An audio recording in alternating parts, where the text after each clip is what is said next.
ના આ બાજુ આવું ના આવ્યું આ કમ્પ્લીટ સલામ ભલે દે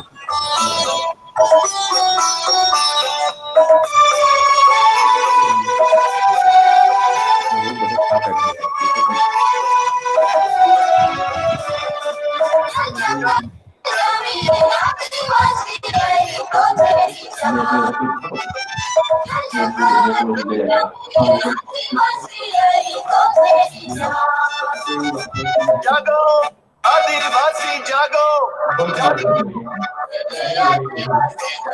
हेलो हेलो कागज से एक्सेप्ट कर लेना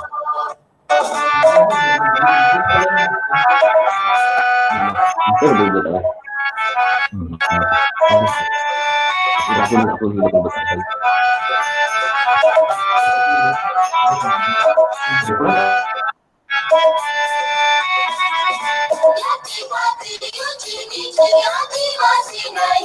गूगल बिट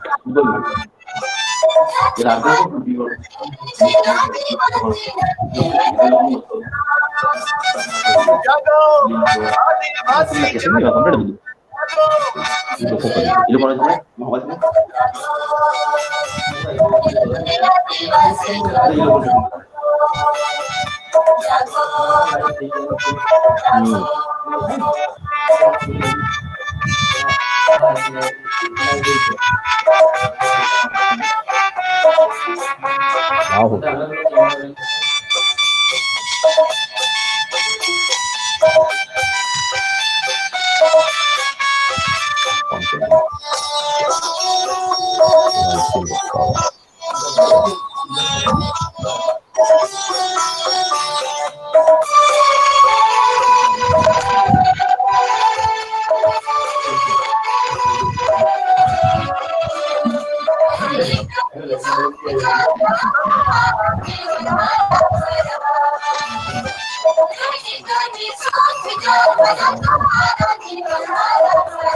आदिवासी जागो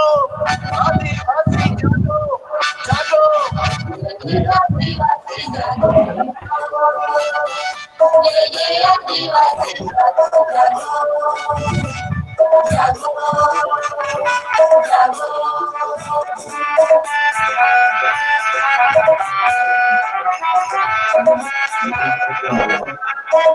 गुल्लक कर हमारा कान टूटी है अभी थोड़े से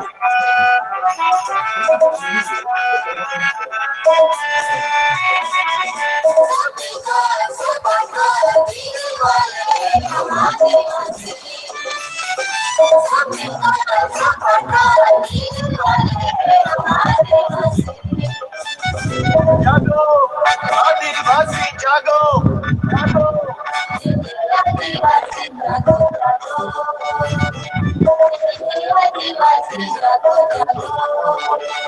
जागो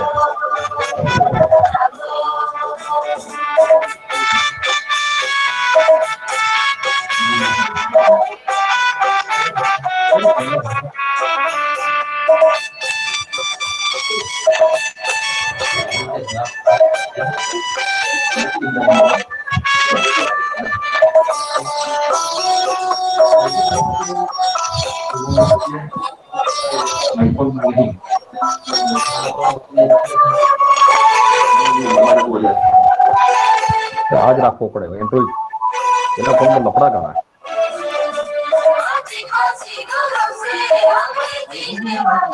એન્ડ્રોઈડ થઈ ગયા બધા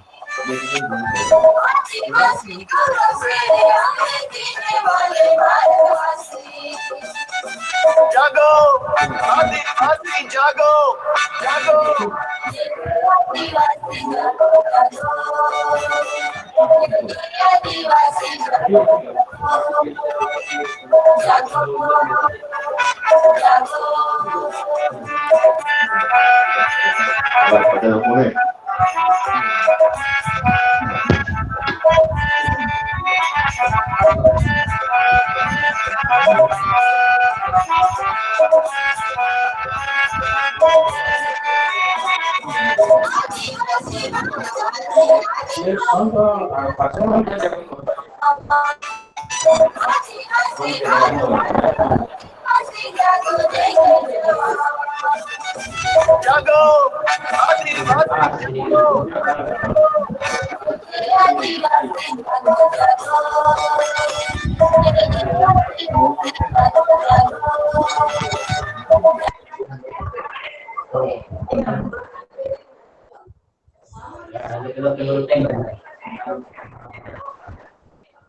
કગલ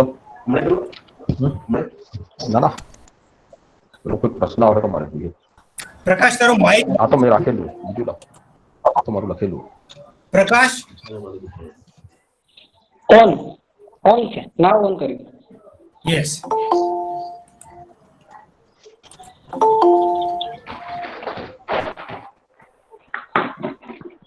my voice is coming father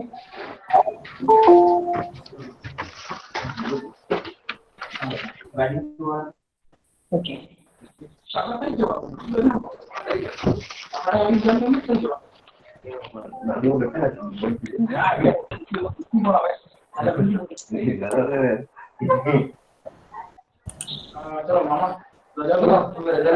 देखो यार બસ આજ છે પેલા લોકો પેલા 3 જણને લઈ ગયા એમ લોકો કરો 6 વાગ્યા પછી બી સવાલ છે પ્રકાશ આનંદ મસાલો કોણ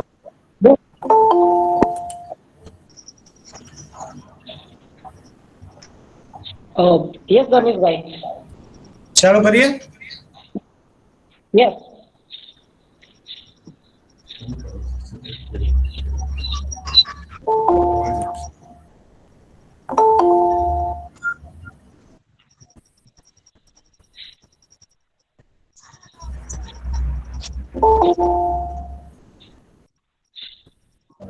હા પ્રકાશ સ્ટાર્ટ કરીએ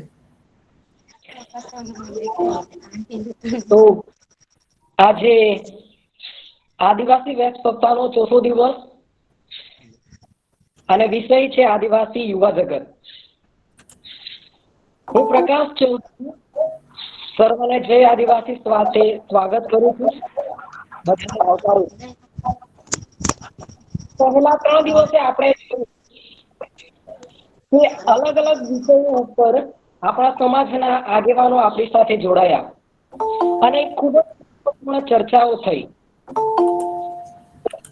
આદિવાસી મહિલાઓ ઉપર આદિવાસી મહિલા આગેવાનો દ્વારા ખૂબ જ સરસ રજૂઆત થઈ અને ચર્ચાઓ પણ થઈ અને આજે છે આદિવાસી યુવા જગત જે માટે આપણી સાથે મુખ્ય 3 વક્તાઓ આજે જોડાયા પણ યુવાન એટલે કોણ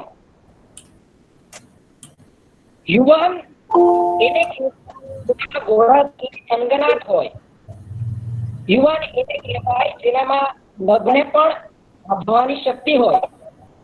યુવાન એને કહેવાય કે જે ધાર્યું ના હોય એ કરી શકવાની એનામાં ક્ષમતા હોય. એટલે જ યુવાનને સમાજનો દીવો કહેવાયો છે. યુવાન પોતાની સમજ, પોતાના મૂલ્યો અને પોતાની નિષ્ઠાથી કોઈ પણ ઇતિહાસ રચી શકે છે અને કોઈ પણ પરિણામ લાવી શકે છે. કે આપણો સમાજ આજે કઈ પરિસ્થિતિમાંથી પસાર થઈ રહ્યો છે અને આજે આપણે પોતાનું અસ્તિત્વ ટકાવવા માટે સંઘર્ષ કરી રહ્યા છે. એ જોતા આદિવાસી યુવા જે રોલ છે એ ખૂબ મહત્વપૂર્ણ છે. આદિવાસી યુવાનોની જવાબદારી બમણી થઈ જાય છે. કોઈ પણ સમાજના યુવાનો હોય એ યુવાનો પોતાના સાચા મૂલ્યો, પોતાનું શ્રેષ્ઠ શિક્ષણ, સ્વાસ્થ્ય તેમજ પોતાની નિષ્ઠાથી પોતાનું ભવિષ્ય તેજસ્વી બનાવી શકે. પરંતુ મને એવું લાગે કે આપણા યુવાનો હજી એ બાબત માટે કોઈ પણ પાકું મકાન હોય એની મજબૂતી માટે એનો પાયો મજબૂત હોવો ખૂબ જરૂરી છે. એટલે આજે આપણા યુવાનો તૈયાર થવા ખૂબ જરૂરી છે. આજના જે આદિવાસી યુવાનો છે, આપણે પેઢીના વિચારો અને સંસ્કૃતિ, હાલની પરિસ્થિતિ અને આજે સમાજને સંતુલન રાખીને આપણું જીવન જીવવું પડશે. કેમ કે આપણું જીવન ક્યાંક ને ક્યાંક આવનારી પેઢી ઉપર મોટી અસર પાડવાનું છે. એટલે જ આપણી જવાબદારી જે છે એ બમણી થઈ જાય છે. આદિવાસી યુવાનોની વાત કરીએ તો ઘણા બધા પાસાઓ ઉપર આપણે ચર્ચા કરવી પડે. પણ આજે આપણે જોઈએ છીએ કે આદિવાસી સમાજની જનજાગૃતિ માટે આજે આદિવાસી યુવાનો આગળ આવી રહ્યા છે અને પોતાનો સમય અને યોગદાન પણ આપી રહ્યા છે. એટલે જ આજે આદિવાસી યુવા જગત માટે આપણી સાથે 3 વક્તાઓ જોડાઈ રહ્યા છે જે આજે યુવા જગત વિશે વાત કરશે. આપણા પહેલા વક્તા છે રાજુભાઈ વલવાઈ, કે જેઓ દાહોદ મહીસાગર જિલ્લાના વતની છે. તેમણે 30 વર્ષ સુધી પ્રાથમિક શિક્ષક તરીકે પોતાની સેવા પૂરી પાડી છે અને છેલ્લા 5 વર્ષથી તેઓ સક્રિય રીતે આદિવાસી સમાજની જનજાગૃતિ માટે પ્રયત્નશીલ છે. બોગસ આદિવાસી સર્ટિફિકેટ માટે જે આંદોલન ચાલ્યું એ માટે એમનો પાયાનો અને મહત્વપૂર્ણ રોલ રહ્યો છે. DMIC અને કેવડિયા મુદ્દે પણ તેઓ સતત પોતાનો સહકાર આપતા રહ્યા છે અને તેઓ એ માટે પ્રયત્નશીલ છે. તેઓ હાલમાં ઇન્ડિજિનિયસ આર્મી ઓફ ઇન્ડિયાના અધ્યક્ષ છે અને વિવિધ સંગઠનો સાથે મળીને આદિવાસી સમાજની જનજાગૃતિ અને આદિવાસી સમાજની લડાઈ માટે પોતાનું યોગદાન આપી રહ્યા છે. તો હું રાજુભાઈ વલવાઈને વિનંતી કરીશ કે આજે યુવા જગત માટે તેઓ પોતાનું વક્તવ્ય શરૂ કરે. રાજુભાઈ વલવાઈ.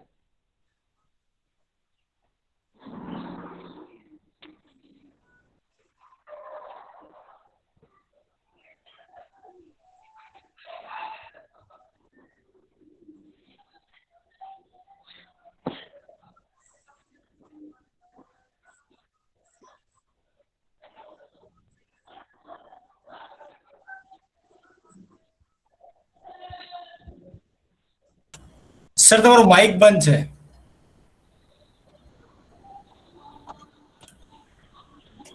આપનું માઇક બંધ છે સાહેબ.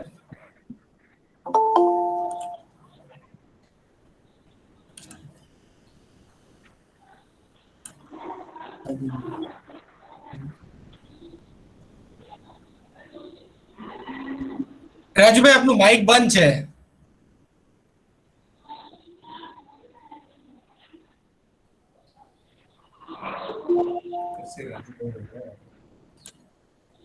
રાજુભાઈ મારો અવાજ સંભળાય છે?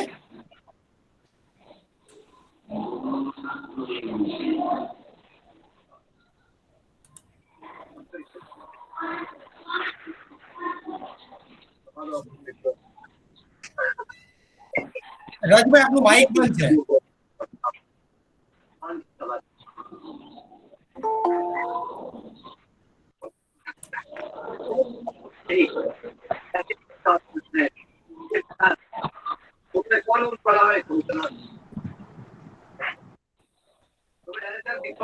રાજુભાઈ વલવાઈ, આપનું માઇક બંધ છે સાહેબ.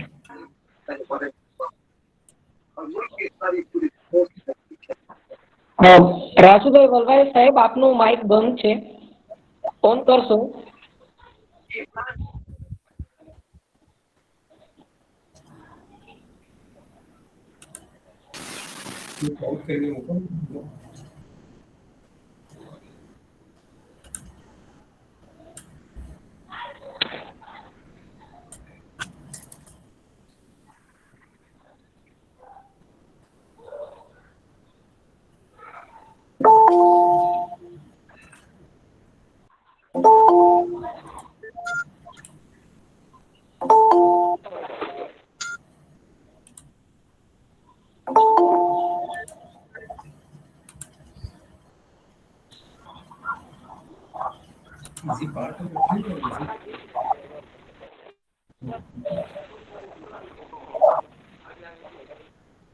રાજુભાઈ, મારો અવાજ આવે છે તમારા સુધી?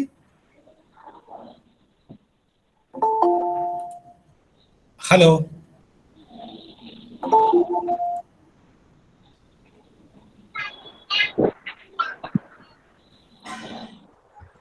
હા, હવે આવે છે અવાજ, બરાબર છે. બોલાના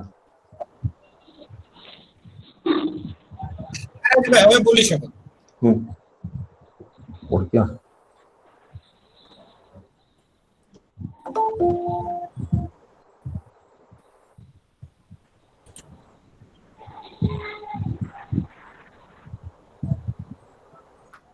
like the ball.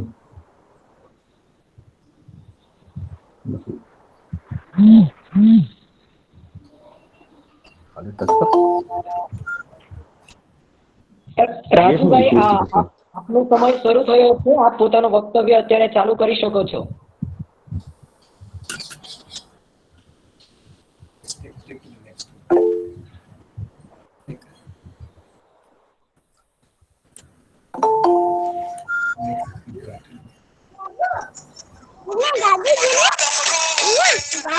વાત સંભળાવજો તો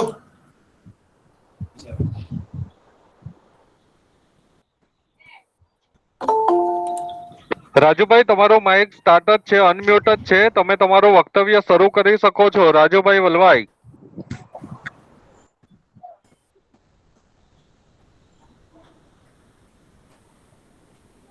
He's just not getting it.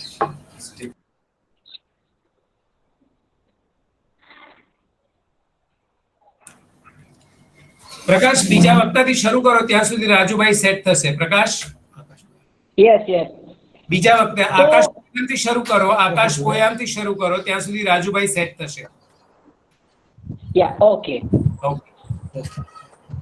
તો અત્યારે તકનીકી ખરાબીના કારણે અત્યારે રાજુભાઈ આપણી સાથે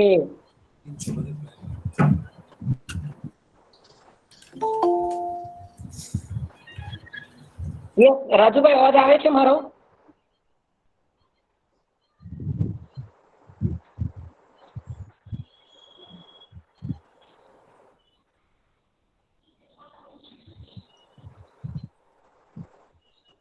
તો અત્યારે આપણે બીજા જે આપણા આજના વક્તા છે આકાશ પોએમ, તો એમની તરફ જઈ રહ્યા છે. આકાશ પોએમ જે છે એ કોઈતુર જાતિના છે અને તેઓ બલરામપુર છત્તીસગઢના રહેવાસી છે. તેઓ કોપી એડિટર છે ધ કારવા મેગેઝિનના. हेलो અને ફાઉન્ડર એડિટર છે આદિવાસી રિસર્જન્સના. Hello hello yes yes yes. Rajubhai, શું મારો અવાજ આવે છે? ધર્મેશ ભાઈ, અવાજ આવે છે? હા રાજુભાઈ, તમે તમારો વક્તવ્ય શરૂ કરો જો અવાજ આવતો હોય તો.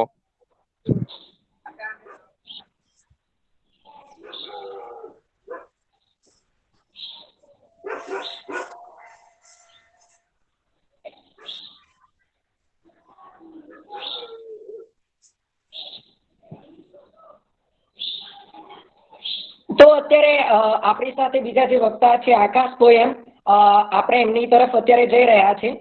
जी आकाश जी, आप यहीं मौजूद हैं और आप अपना वक्तव्य की शुरुआत अभी कर सकते हैं।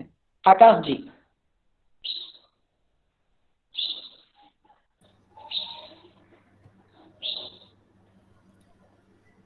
आप सभी सुन पा रहे हैं मुझे? यस यस आकाश जी, आपकी आवाज आ रही है। ओके, आप सभी को मेरा सेवा जोहार। और सबसे पहले मैं विनायक जाधव जी को और आदिलोक की पूरी टीम को धन्यवाद देना चाहूँगा कि उन्होंने मुझे अपॉर्चुनिटी दिया है यहाँ बात करने के लिए। आज का जो विषय मिला है मुझे, आदिवासी युवा और सोशल मीडिया और मीडिया इन जनरल के बारे में बात करने के लिए, तो मैं थोड़ा अपना संक्षिप्त परिचय देने के बाद मैं अपना बात स्टार्ट करूँगा। क्योंकि आज मैं जिस इनिशिएटिव के साथ काम करता हूँ, जिसका नाम आदिवासी रिसर्जेंस है, मैं उसके बारे में थोड़ा बात करूँगा और कैसे हम जो एक छोटा सा युवाओं का ग्रुप है, वो कैसे आदिवासी साहित्य और जो आदिवासी इतिहास और उससे जुड़े जो भी लेख हैं, वो कैसे हम पिछले 5 साल से प्रकाशित कर रहे हैं और उसका कैसा महत्व है, युवा वर्ग का क्या रोल है आज के आदिवासी लिटरेचर में और आदिवासी के फ्यूचर के लिए कितना इम्पोर्टेंट है। तो मैं कोयतुर गोंड समाज से हूँ और मैं छत्तीसगढ़ के बलरामपुर जिले का रहने वाला हूँ। मेरी प्रारंभिक शिक्षा मेरी हिंदी मीडियम में हुई थी। उसके बाद मैंने कॉलेज में फिर इंग्लिश मीडियम में पढ़ाई की। तो जब मैं यूनिवर्सिटी के दौरान जब मैं हैदराबाद विश्वविद्यालय में पढ़ाई कर रहा था, तब मेरा मीडिया से थोड़ा रुझान हुआ।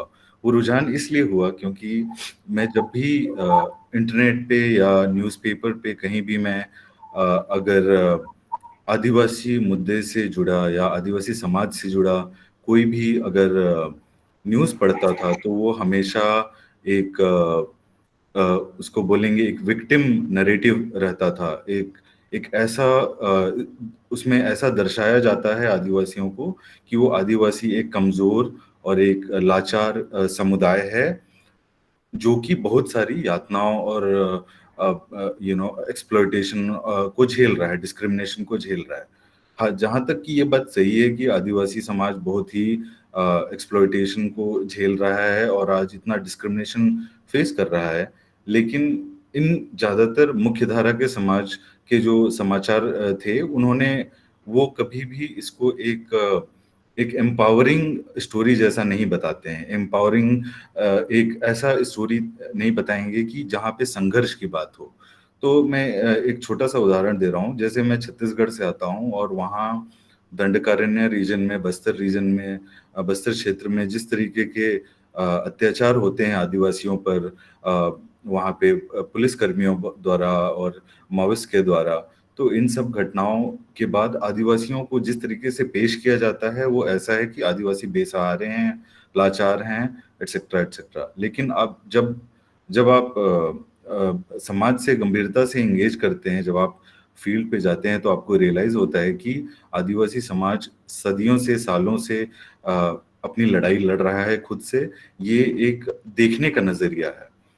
तो मैंने जब इस बारे में सोचना शुरू किया, तो मुझे ये रियलाइज हुआ कि ऐसा इसलिए है क्योंकि जो भारतीय मीडिया है अभी वो ऑलमोस्ट 99% उसमें एटलीस्ट 90% के ऊपर उसमें सवर्ण जातियों का दबदबा है। और 2015-14 के आसपास जब मैं पढ़ाई कर रहा था, उस समय मैं ऐसा एक भी आदिवासी पत्रकार को नहीं जानता था जो कि मेन स्ट्रीम इंग्लिश या हिंदी न्यूज़पेपर में लिखते हों। तो मैंने रियलाइज किया कि आदिवासियों के बारे में भले ही अनेक लेख लिखे जा रहे थे, ये सारे लेख गैर आदिवासियों और ज्यादातर सवर्णों के द्वारा लिखे जा रहे थे। तो आप देखेंगे कि ऐतिहासिक रूप से अगर पिछले 70 वर्षों में आदिवासी आइडेंटिटी, आदिवासी पहचान की जितने जितनी भी उसमें प्रॉब्लम आई है वो प्रॉब्लम इसलिए आई है क्योंकि बाहरी लोगों ने जिस तरीके से आदिवासियों को दर्शाया है। इस सवाल से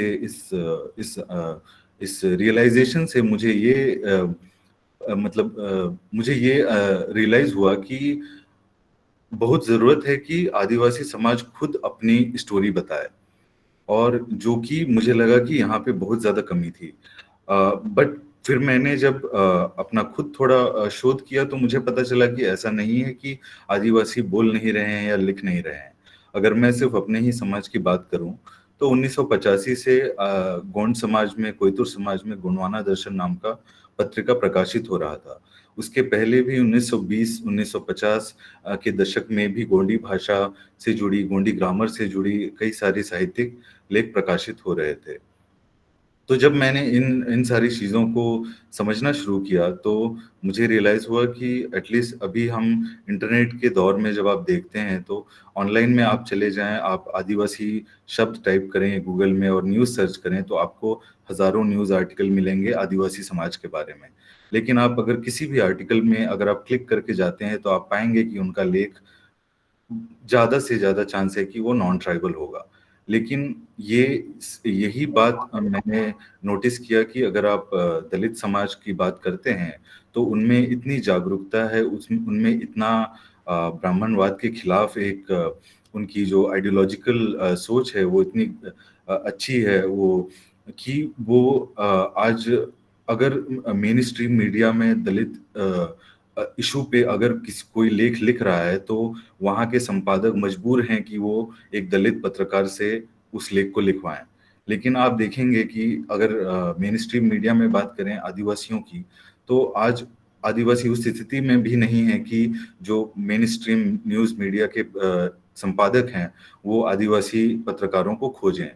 तो मैं फिलहाल अभी दिल्ली में कारवान मैगजीन में काम करता हूँ। ये एक मासिक पत्रिका है जो इंग्लिश में प्रकाशित होती है और इसमें पॉलिटिक्स और समाज और बाकी सामाजिक चीज़ों से जुड़े हम खबरें छापते हैं। इसके साथ साथ मैं, जैसा कि मैंने बताया, मैं आदिवासी रिसर्जेंस का फाउंडर और एडिटर हूँ। तो आदिवासी रिसर्जेंस वेबसाइट की शुरुआत मैंने 2015 में की थी और जैसा कि मैंने अभी बताया कि मेरा इसके पीछे मुख्य उद्देश्य ये था कि आदिवासियों का एक खुद का इंटरनेट पे ऐसा स्पेस हो, एक प्लेटफॉर्म हो जहाँ पे कि हम अपनी बात रख सकें, जहाँ पे कि हम अपने पर्सपेक्टिव से, अपने लेंस से, हम अपने अनुभवों से हम अपने समाज के बारे में लिख सकें। तो पिछले 5 सालों से हम लोग ये काम कर रहे हैं। मैंने जैसे वेबसाइट की शुरुआत की उसके बाद काफ़ी सारे साथी जुड़े और अभी हमारा एक छोटा आदिवासी युवाओं का ग्रुप है जो कि अलग अलग राज्यों से हैं, जैसे मध्य प्रदेश, छत्तीसगढ़, तेलंगाना, महाराष्ट्र, झारखंड, उड़ीसा, नॉर्थ ईस्ट। और उसमें हम कोशिश भी कर रहे हैं, हम ज़्यादातर लेख अभी प्रकाशित नहीं कर पाए हैं पश्चिम भारत से, बट हम कोशिश कर रहे हैं कि हम उस क्षेत्र के भी लेख प्रकाशित करें। अब आदिवासी रिसर्जेंस के बारे में मैं इसलिए भी थोड़ा और बताना चाहता हूँ कि मैं जिस समय अध्ययन कर रहा था अपना एमफिल का, तो मेरा खुद का शोध का विषय था गोंड समाज में हिंदुइज्म के प्रभाव।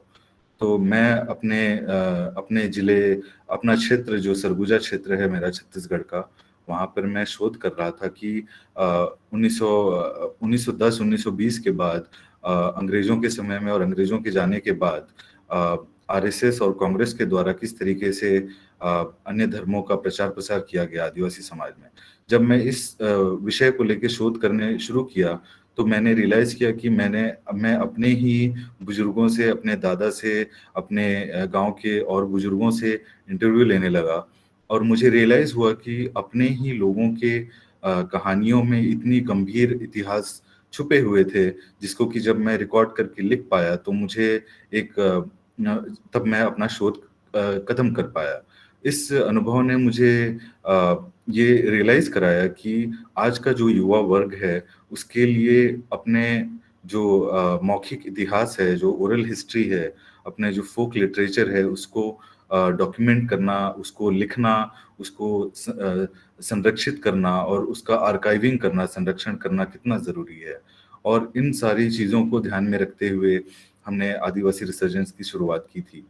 अब मैं अगर अगर मैं अपने अनुभव से मैं देखता हूँ तो जो आदिवासी युवा है आज का वो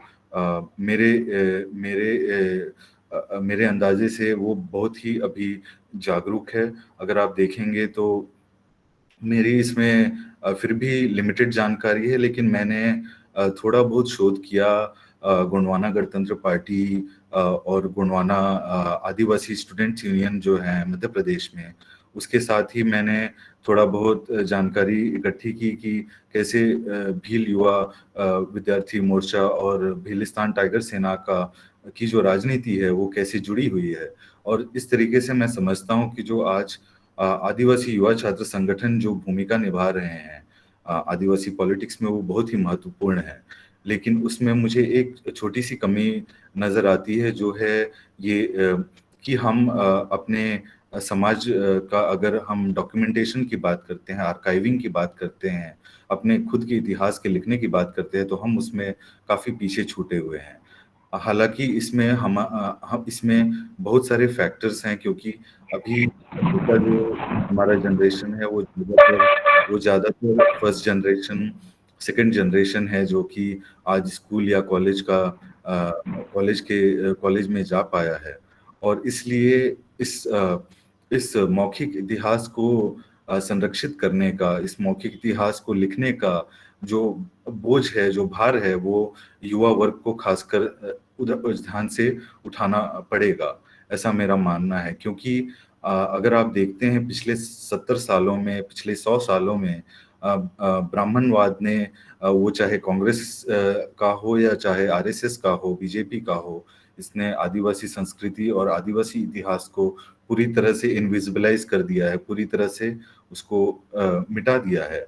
अब जिस तरीके से आदिवासी भाषाओं को अभी भी 8वीं अनुसूची में मान्यता नहीं मिली है, और आदिवासी इतिहास को आज भी वो महत्वपूर्ण जगह स्थान नहीं दिया गया है, तो इन सब चीज़ों को ध्यान में रखते हुए मेरा मानना है कि आदिवासी युवा वर्ग एक बहुत ही क्रूशियल रोल निभाता है आज के समय में।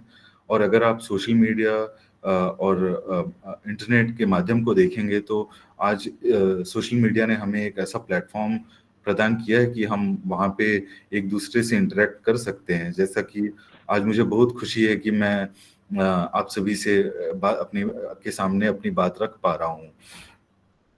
और अगर तो इसमें क्योंकि मैं मीडिया क्षेत्र से जुड़ा हूँ, मैं शोधकर्ता भी हूँ, और तो इसलिए मैं इस बात को और भी ज़्यादा जोर देकर बोलना चाहता हूँ कि ये सिर्फ मीडिया और लेखकों या शोधकर्ताओं के लिए ही महत्वपूर्ण नहीं है। इनफैक्ट मेरा मानना है कि हर युवा को आज अपने परिवार के इतिहास को घर जाकर रिकॉर्ड करना चाहिए। मैं एक छोटा सा अपना एक्सपीरियंस शेयर करना चाहूँगा। जब मैं अपना शोध कर रहा था, तो मैं 1950 के दशक में सरगुजा क्षेत्र में एक आंदोलन शुरू हुआ था राजमोहनी देवी के नाम से। मैं उस आंदोलन का इतिहास, मौखिक इतिहास से जोड़कर लिखने की कोशिश कर रहा था। तो इस समय जब मैं अपने दादाजी से, अपने ग्रैंडफादर से जब मैंने बात करनी शुरू की, तो मेरे ग्रैंडफादर ने मुझे अपने परिवार का इतिहास बताना शुरू किया, और मेरी उनसे घंटों घंटों बात चलती थी जब मैं उनसे रोज जाकर बैठता था और सुनता था। तो मेरे दादाजी भले ही मुझे मेरे गांव की, मेरे परिवार की इतिहास बता रहे थे, जब मैंने बाकी ब्रिटिश कॉलोनियल लेखकों ने जो लेख लिखे हैं या फिर और इतिहासकारों ने जो लेख लिखे हैं, मैं जब इन मौखिक इतिहासों को उससे जोड़कर देखने लगा, तो मुझे एहसास हुआ कि जो मेरे दादाजी जो इतिहास बता रहे थे, वो एक मामूली सा पारिवारिक इतिहास नहीं था, वो एक सामाजिक इतिहास था, वो एक सोशल हिस्ट्री था। जब मैं अपने गांव के और बुजुर्गों से इंटरव्यू लेना शुरू किया और उनसे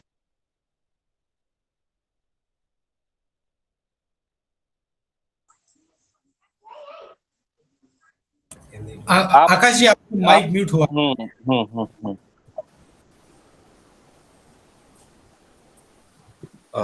ओके, मैं अभी सुन रहे हैं, सुन पा रहे हैं? हाँ, ठीक। हाँ, Yes. तो मैं बता रहा था कि तो मेरे दादाजी से के इतिहास सुनने के बाद मैं और भी बुजुर्गों से इंगेज करने लगा और मुझे रियलाइज हुआ कि ये अपने बुजुर्गों से बात करके अपने अब मैं पोयाम पोयाम क्लैन से आता हूँ। तो मेरे पोयाम लोगों का क्या इतिहास है, मेरे दादा पहले कहाँ थे, उनका गढ़ कहाँ था, उनका खेत कहाँ था, वो कब यहाँ माइग्रेट हुए, हमारी हमारे पेन की कथा क्या है, हमारे स्पिरिट हमारे जो पुरखे देवता हैं उनकी कथा क्या है। इन सारी चीज़ों को मुझे अपने बुजुर्गों से सीखने को मिला। तो मैंने रियलाइज किया कि ये एक बहुत ही महत्वपूर्ण।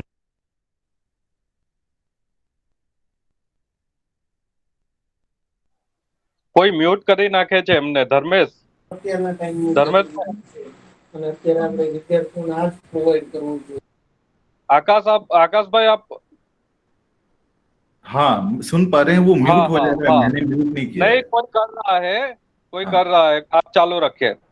हाँ हाँ, तो उसके बाद इससे मतलब मुझे यह एहसास हुआ कि हम कैसे अपने खुद के अपने खुद के परिवार के इतिहास, अपने गोत्र, अपने क्लैन के इतिहास, अपने देवताओं के इतिहास को, मौखिक इतिहास को जोड़कर हम कैसे इन अपने अपने बोलना चाहिए अपने आदिवासी इतिहास को हम लिखित तौर पर संजो के फ्यूचर जनरेशन के लिए रख सकते हैं। अब ये बात हमारे लिए आज और भी महत्वपूर्ण है क्योंकि हम जिस तरीके से देख रहे हैं कि देश में जो राजनीतिक माहौल है और जो कि आदिवासी समाज के लिए कोई नई बात नहीं है। अगर आज जिस तरीके से आरएसएस या बीजेपी आदिवासी क्षेत्रों में जिस तरीके से अपना दबदबा बढ़ा रहा है, ये दबदबा 1950 के बाद कांग्रेस शुरू से बना के रखी हुई है।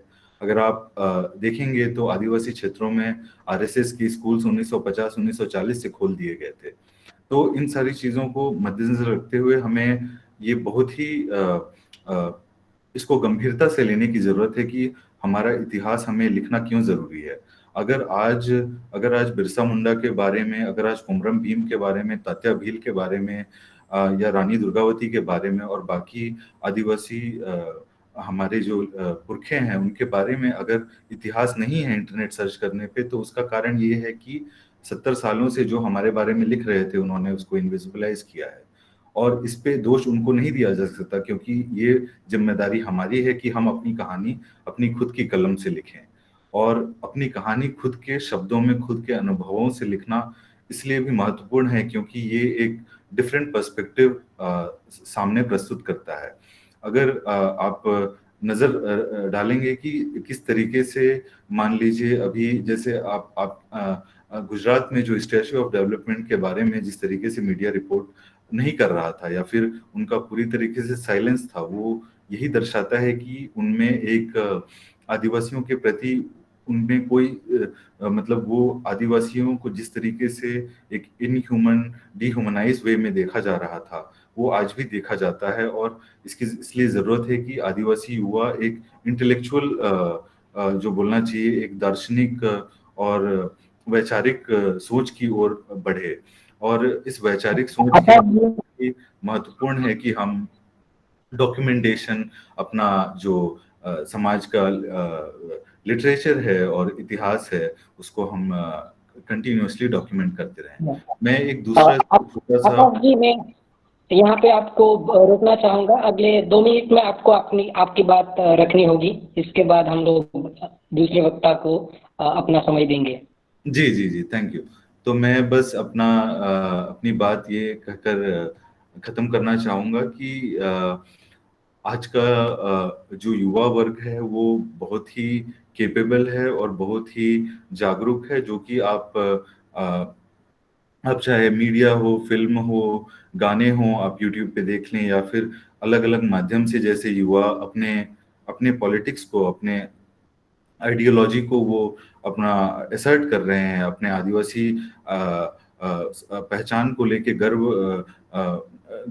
होने का जो रिप्रेजेंट कर रहे हैं सोशल मीडिया पे, उससे प्रतीत होता है कि एटलीस्ट आदिवासी युवा इस वैचारिक क्रांति को आगे ले जाने के लिए तैयार है और हमारे पास अपने पूर्वजों के बहुत सारे अनुभव हैं और हमारे पास एक हमारे पास एक हिस्ट्री है जिसमें कि आदिवासी समाज ने सदियों से संघर्ष किया है, वो चाहे अंग्रेजों के खिलाफ हो या वो वैचारिक रूप से अनेक मैगजीन या किताबों के माध्यम से हो।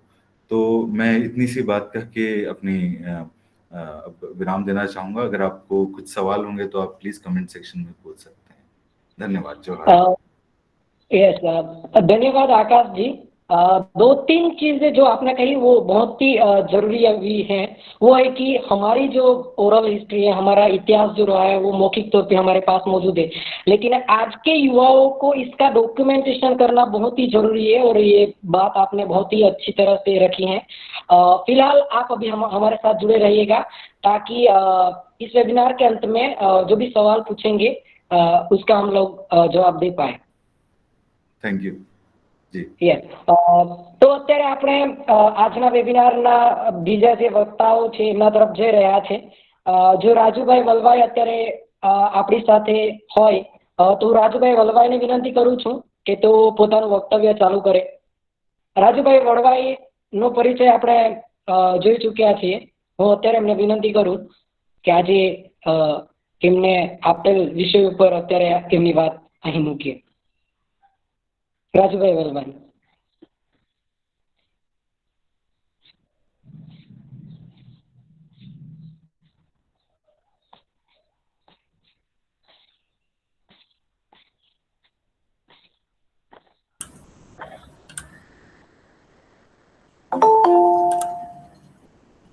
રાજુભાઈ, શું મારો અવાજ આવી રહ્યો છે તમારા સુધી? માઇક બંધ છે અત્યારે સર તમારું, એટલે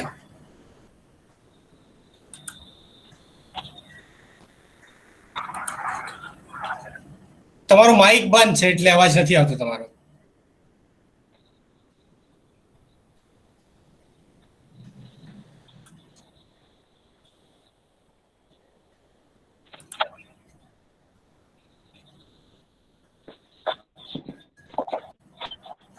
હા, હલો, આવ્યો અવાજ? આવ્યો? હા, આવે છે। હા sir. Okay okay yes yes, okay okay તમારો અવાજ આવે છે, તમે શરૂ કરી શકો છો। ઓકે। સૌને મારા જોહાર। જય આદિવાસી, જય ભીલ પ્રદેશ। આજે જે મને આપણે વિષય આપેલો છે કે આદિવાસી જનજાગૃતિ અને વિવાદ। આદિવાસી જનજાગૃતિ પર વાત કરીએ તો આદિવાસી જનજાગૃતિને આપણે બે તબક્કામાં લઈ શકીએ છીએ। પહેલો તબક્કો છે 1900ની સાલથી, એટલે 20મી સદીની શરૂઆતથી। આદિવાસી, જો આપણે સૌ જાણીએ છીએ કે આદિવાસી સૌ જંગલમાં રહેતા હતા, અને 1900ની સાલની અંદર એક 56 દુકાળ આવ્યો, અને એ 56 દુકાળ દરમિયાન આ જે કેટલીક ખ્રિસ્તી મિશનરીઝ આપણા વિસ્તારમાં આવી, આપણા વિસ્તારના લોકો સાથે હળી મળી આપણને જે આપણે કહી શકાય કે એમના કહેવા મુજબ કે આપણે જે જંગલી અવસ્થામાં રહેતા હતા એમાંથી કંઈક વ્યવસ્થિત જીવતા કરવાની કોશિશ કરી। અને એ જે પ્રક્રિયા ચાલી, એ પ્રક્રિયા બાદ અરવલ્લી, જે આજના અરવલ્લીની અંદર સતી સુરમાન અને દાહોદ જિલ્લાની અંદર તમે જુઓ, આજના દાહોદની અંદર, પંચમહાલની અંદર તો ગોવિંદગર, એટલે ગોવિંદગર મહારાજ અને સતી સુરમાન, આ બે વ્યક્તિઓએ જે ભક્તિ આંદોલન ચલાવ્યું, અને એ ભક્તિ આંદોલનથી આદિવાસી સમાજમાં જન જાગરણની શરૂઆત થઈ એમ કહીએ તો ખોટું નથી। પણ એ વખતે જો આપણે જોઈએ છીએ તો એ જે જનજાગરણ હતું એ લગભગ આદિવાસી સંસ્કૃતિની સાથે ચાલતું હતું, આદિવાસી સંસ્કૃતિને જાળવતું હતું કે આદિવાસીયત જાળવી રાખવા માટે આદિવાસી પૂજા પદ્ધતિ કે આ જે બધું જે છે એને વ્યવસ્થિત કરી અને એને એક માળખાની અંદર ઢાળી અને આપણને જીવતા કરવા માટેનું એક જનજાગરણ આ દેશ હતો જગાડ્યું। અને એની અસર પણ થોડા ઘણા અંશે બહુ સારી એવી થઈ। મધ્યપ્રદેશ, રાજસ્થાન, ગુજરાતનો જે સીમાવર્તી વિસ્તાર છે ત્યાં। અને એના પછી જે જનજાગૃતિનું એક ફરી પાછો જે આગળ વધી એ ગાંધીવાદી સંસ્થાઓ આપણા આદિવાસી વિસ્તારમાં આવ્યા પછી, અને એ જે આદિવાસી વિસ્તારની અંદર ગાંધીવાદી સંસ્થાઓ જ્યારે પ્રવેશી ત્યારે એમણે શિક્ષણ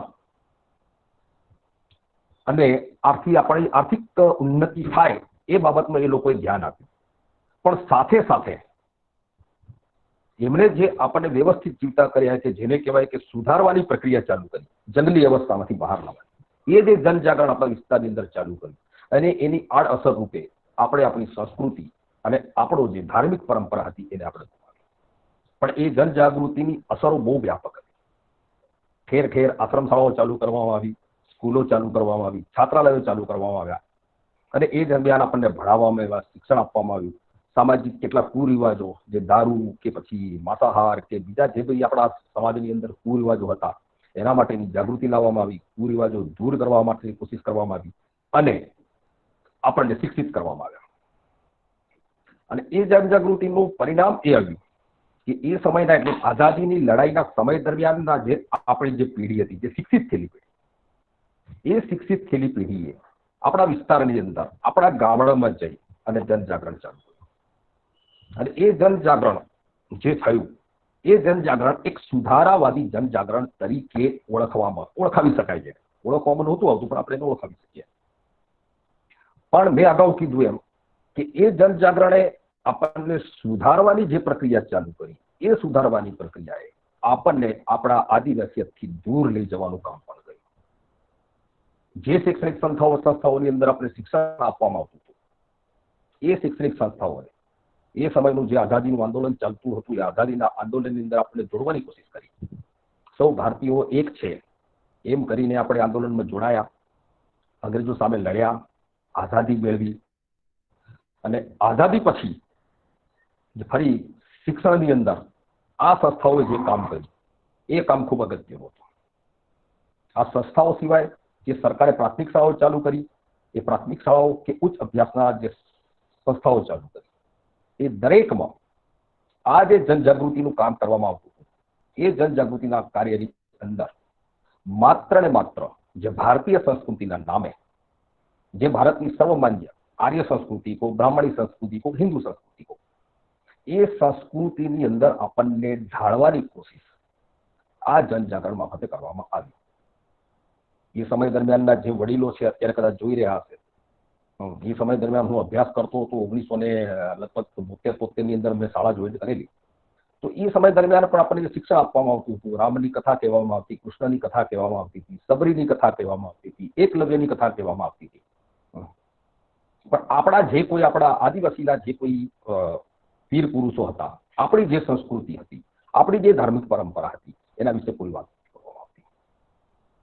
અને એ કારણે આઝાદીની લડાઈ વખતની પેઢી અને એના પછીની જે પહેલી પેઢી હતી કે જેને એ સમયના આદિવાસીઓમાં જનજાગૃતિનું કામ કર્યું, એ લોકોએ જનજાગૃતિ જે લાવ્યા, એ જનજાગૃતિ માત્ર ને માત્ર આપણા સાંસ્કૃતિક અને આપણા ધાર્મિક વારસાને ખતમ કરવાની સાથે સાથે આર્ય સંસ્કૃતિના પ્રચાર પ્રસાર અને તેની જાગૃતિનું કામ થયું, એમ હું કહું તો ખોટું નથી.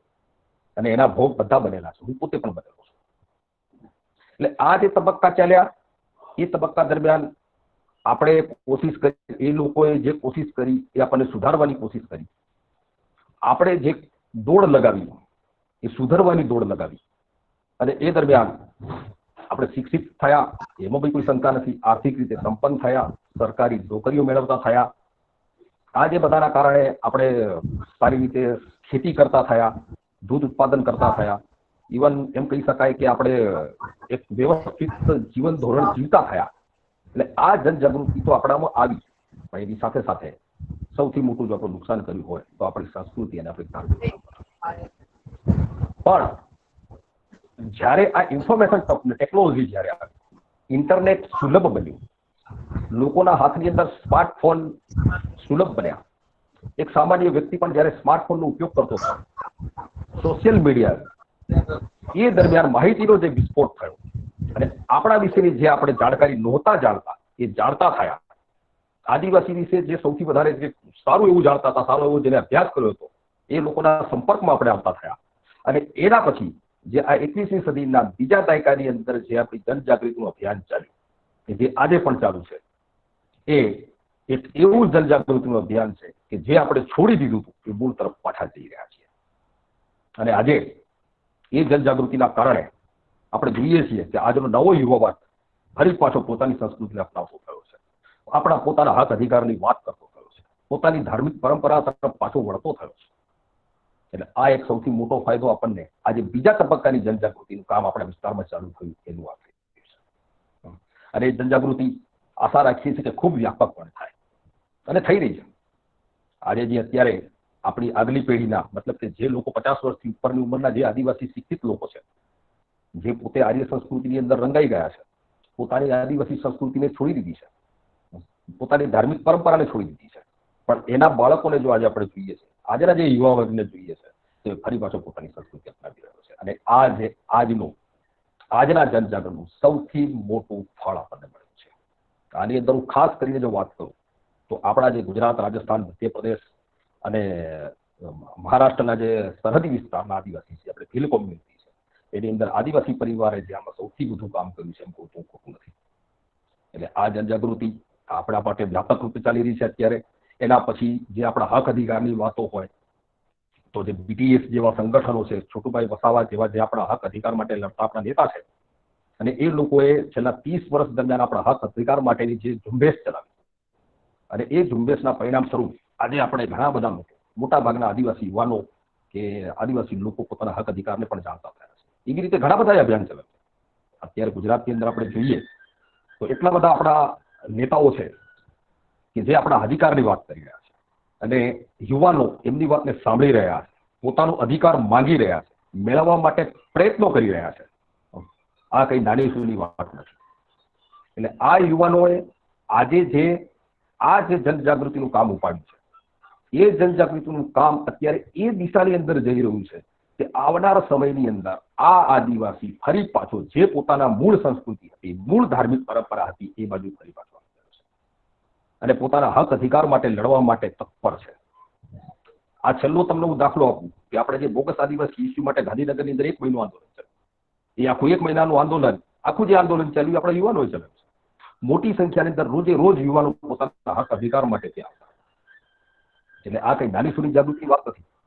અને સોશિયલ મીડિયાનો ઉપયોગ જે યુવાનો કરી રહ્યા છે, એ સોશિયલ મીડિયાનો ઉપયોગ યથાર્થ રૂપે થઈ રહ્યો છે એમ હું કહું તો પણ ખોટું નથી. હશે ગામડાની અંદર કેટલા અશિક્ષિત લોકો કે બીજા કેટલા લોકો છે કે જે સોશિયલ મીડિયાનો દુરુપયોગ કરતા હોય છે, પણ હું જે જોઉં છું એની અંદર મોટા ભાગે આદિવાસી યુવા અત્યારે સામાજિક જાગૃતિના કામમાં લાગેલો છે એમ કહું તો.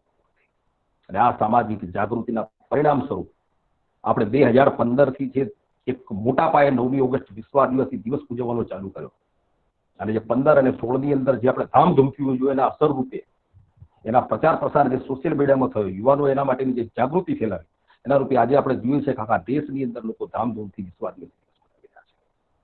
આ એક જાગૃતિ મન દ્વારા ઉજવવાનો ફાળો કઈ નાનો શું નથી. એટલે આ યુવાનો જે હું જે વાત કરતો હતો આઝાદીની લડાઈ વખતની જે જનજાગૃતિનો એક પહેલો તબક્કો ચાલ્યો હતો, એ વખતે પણ આ જનજાગૃતિ કરનાર યુવાન જ હતા.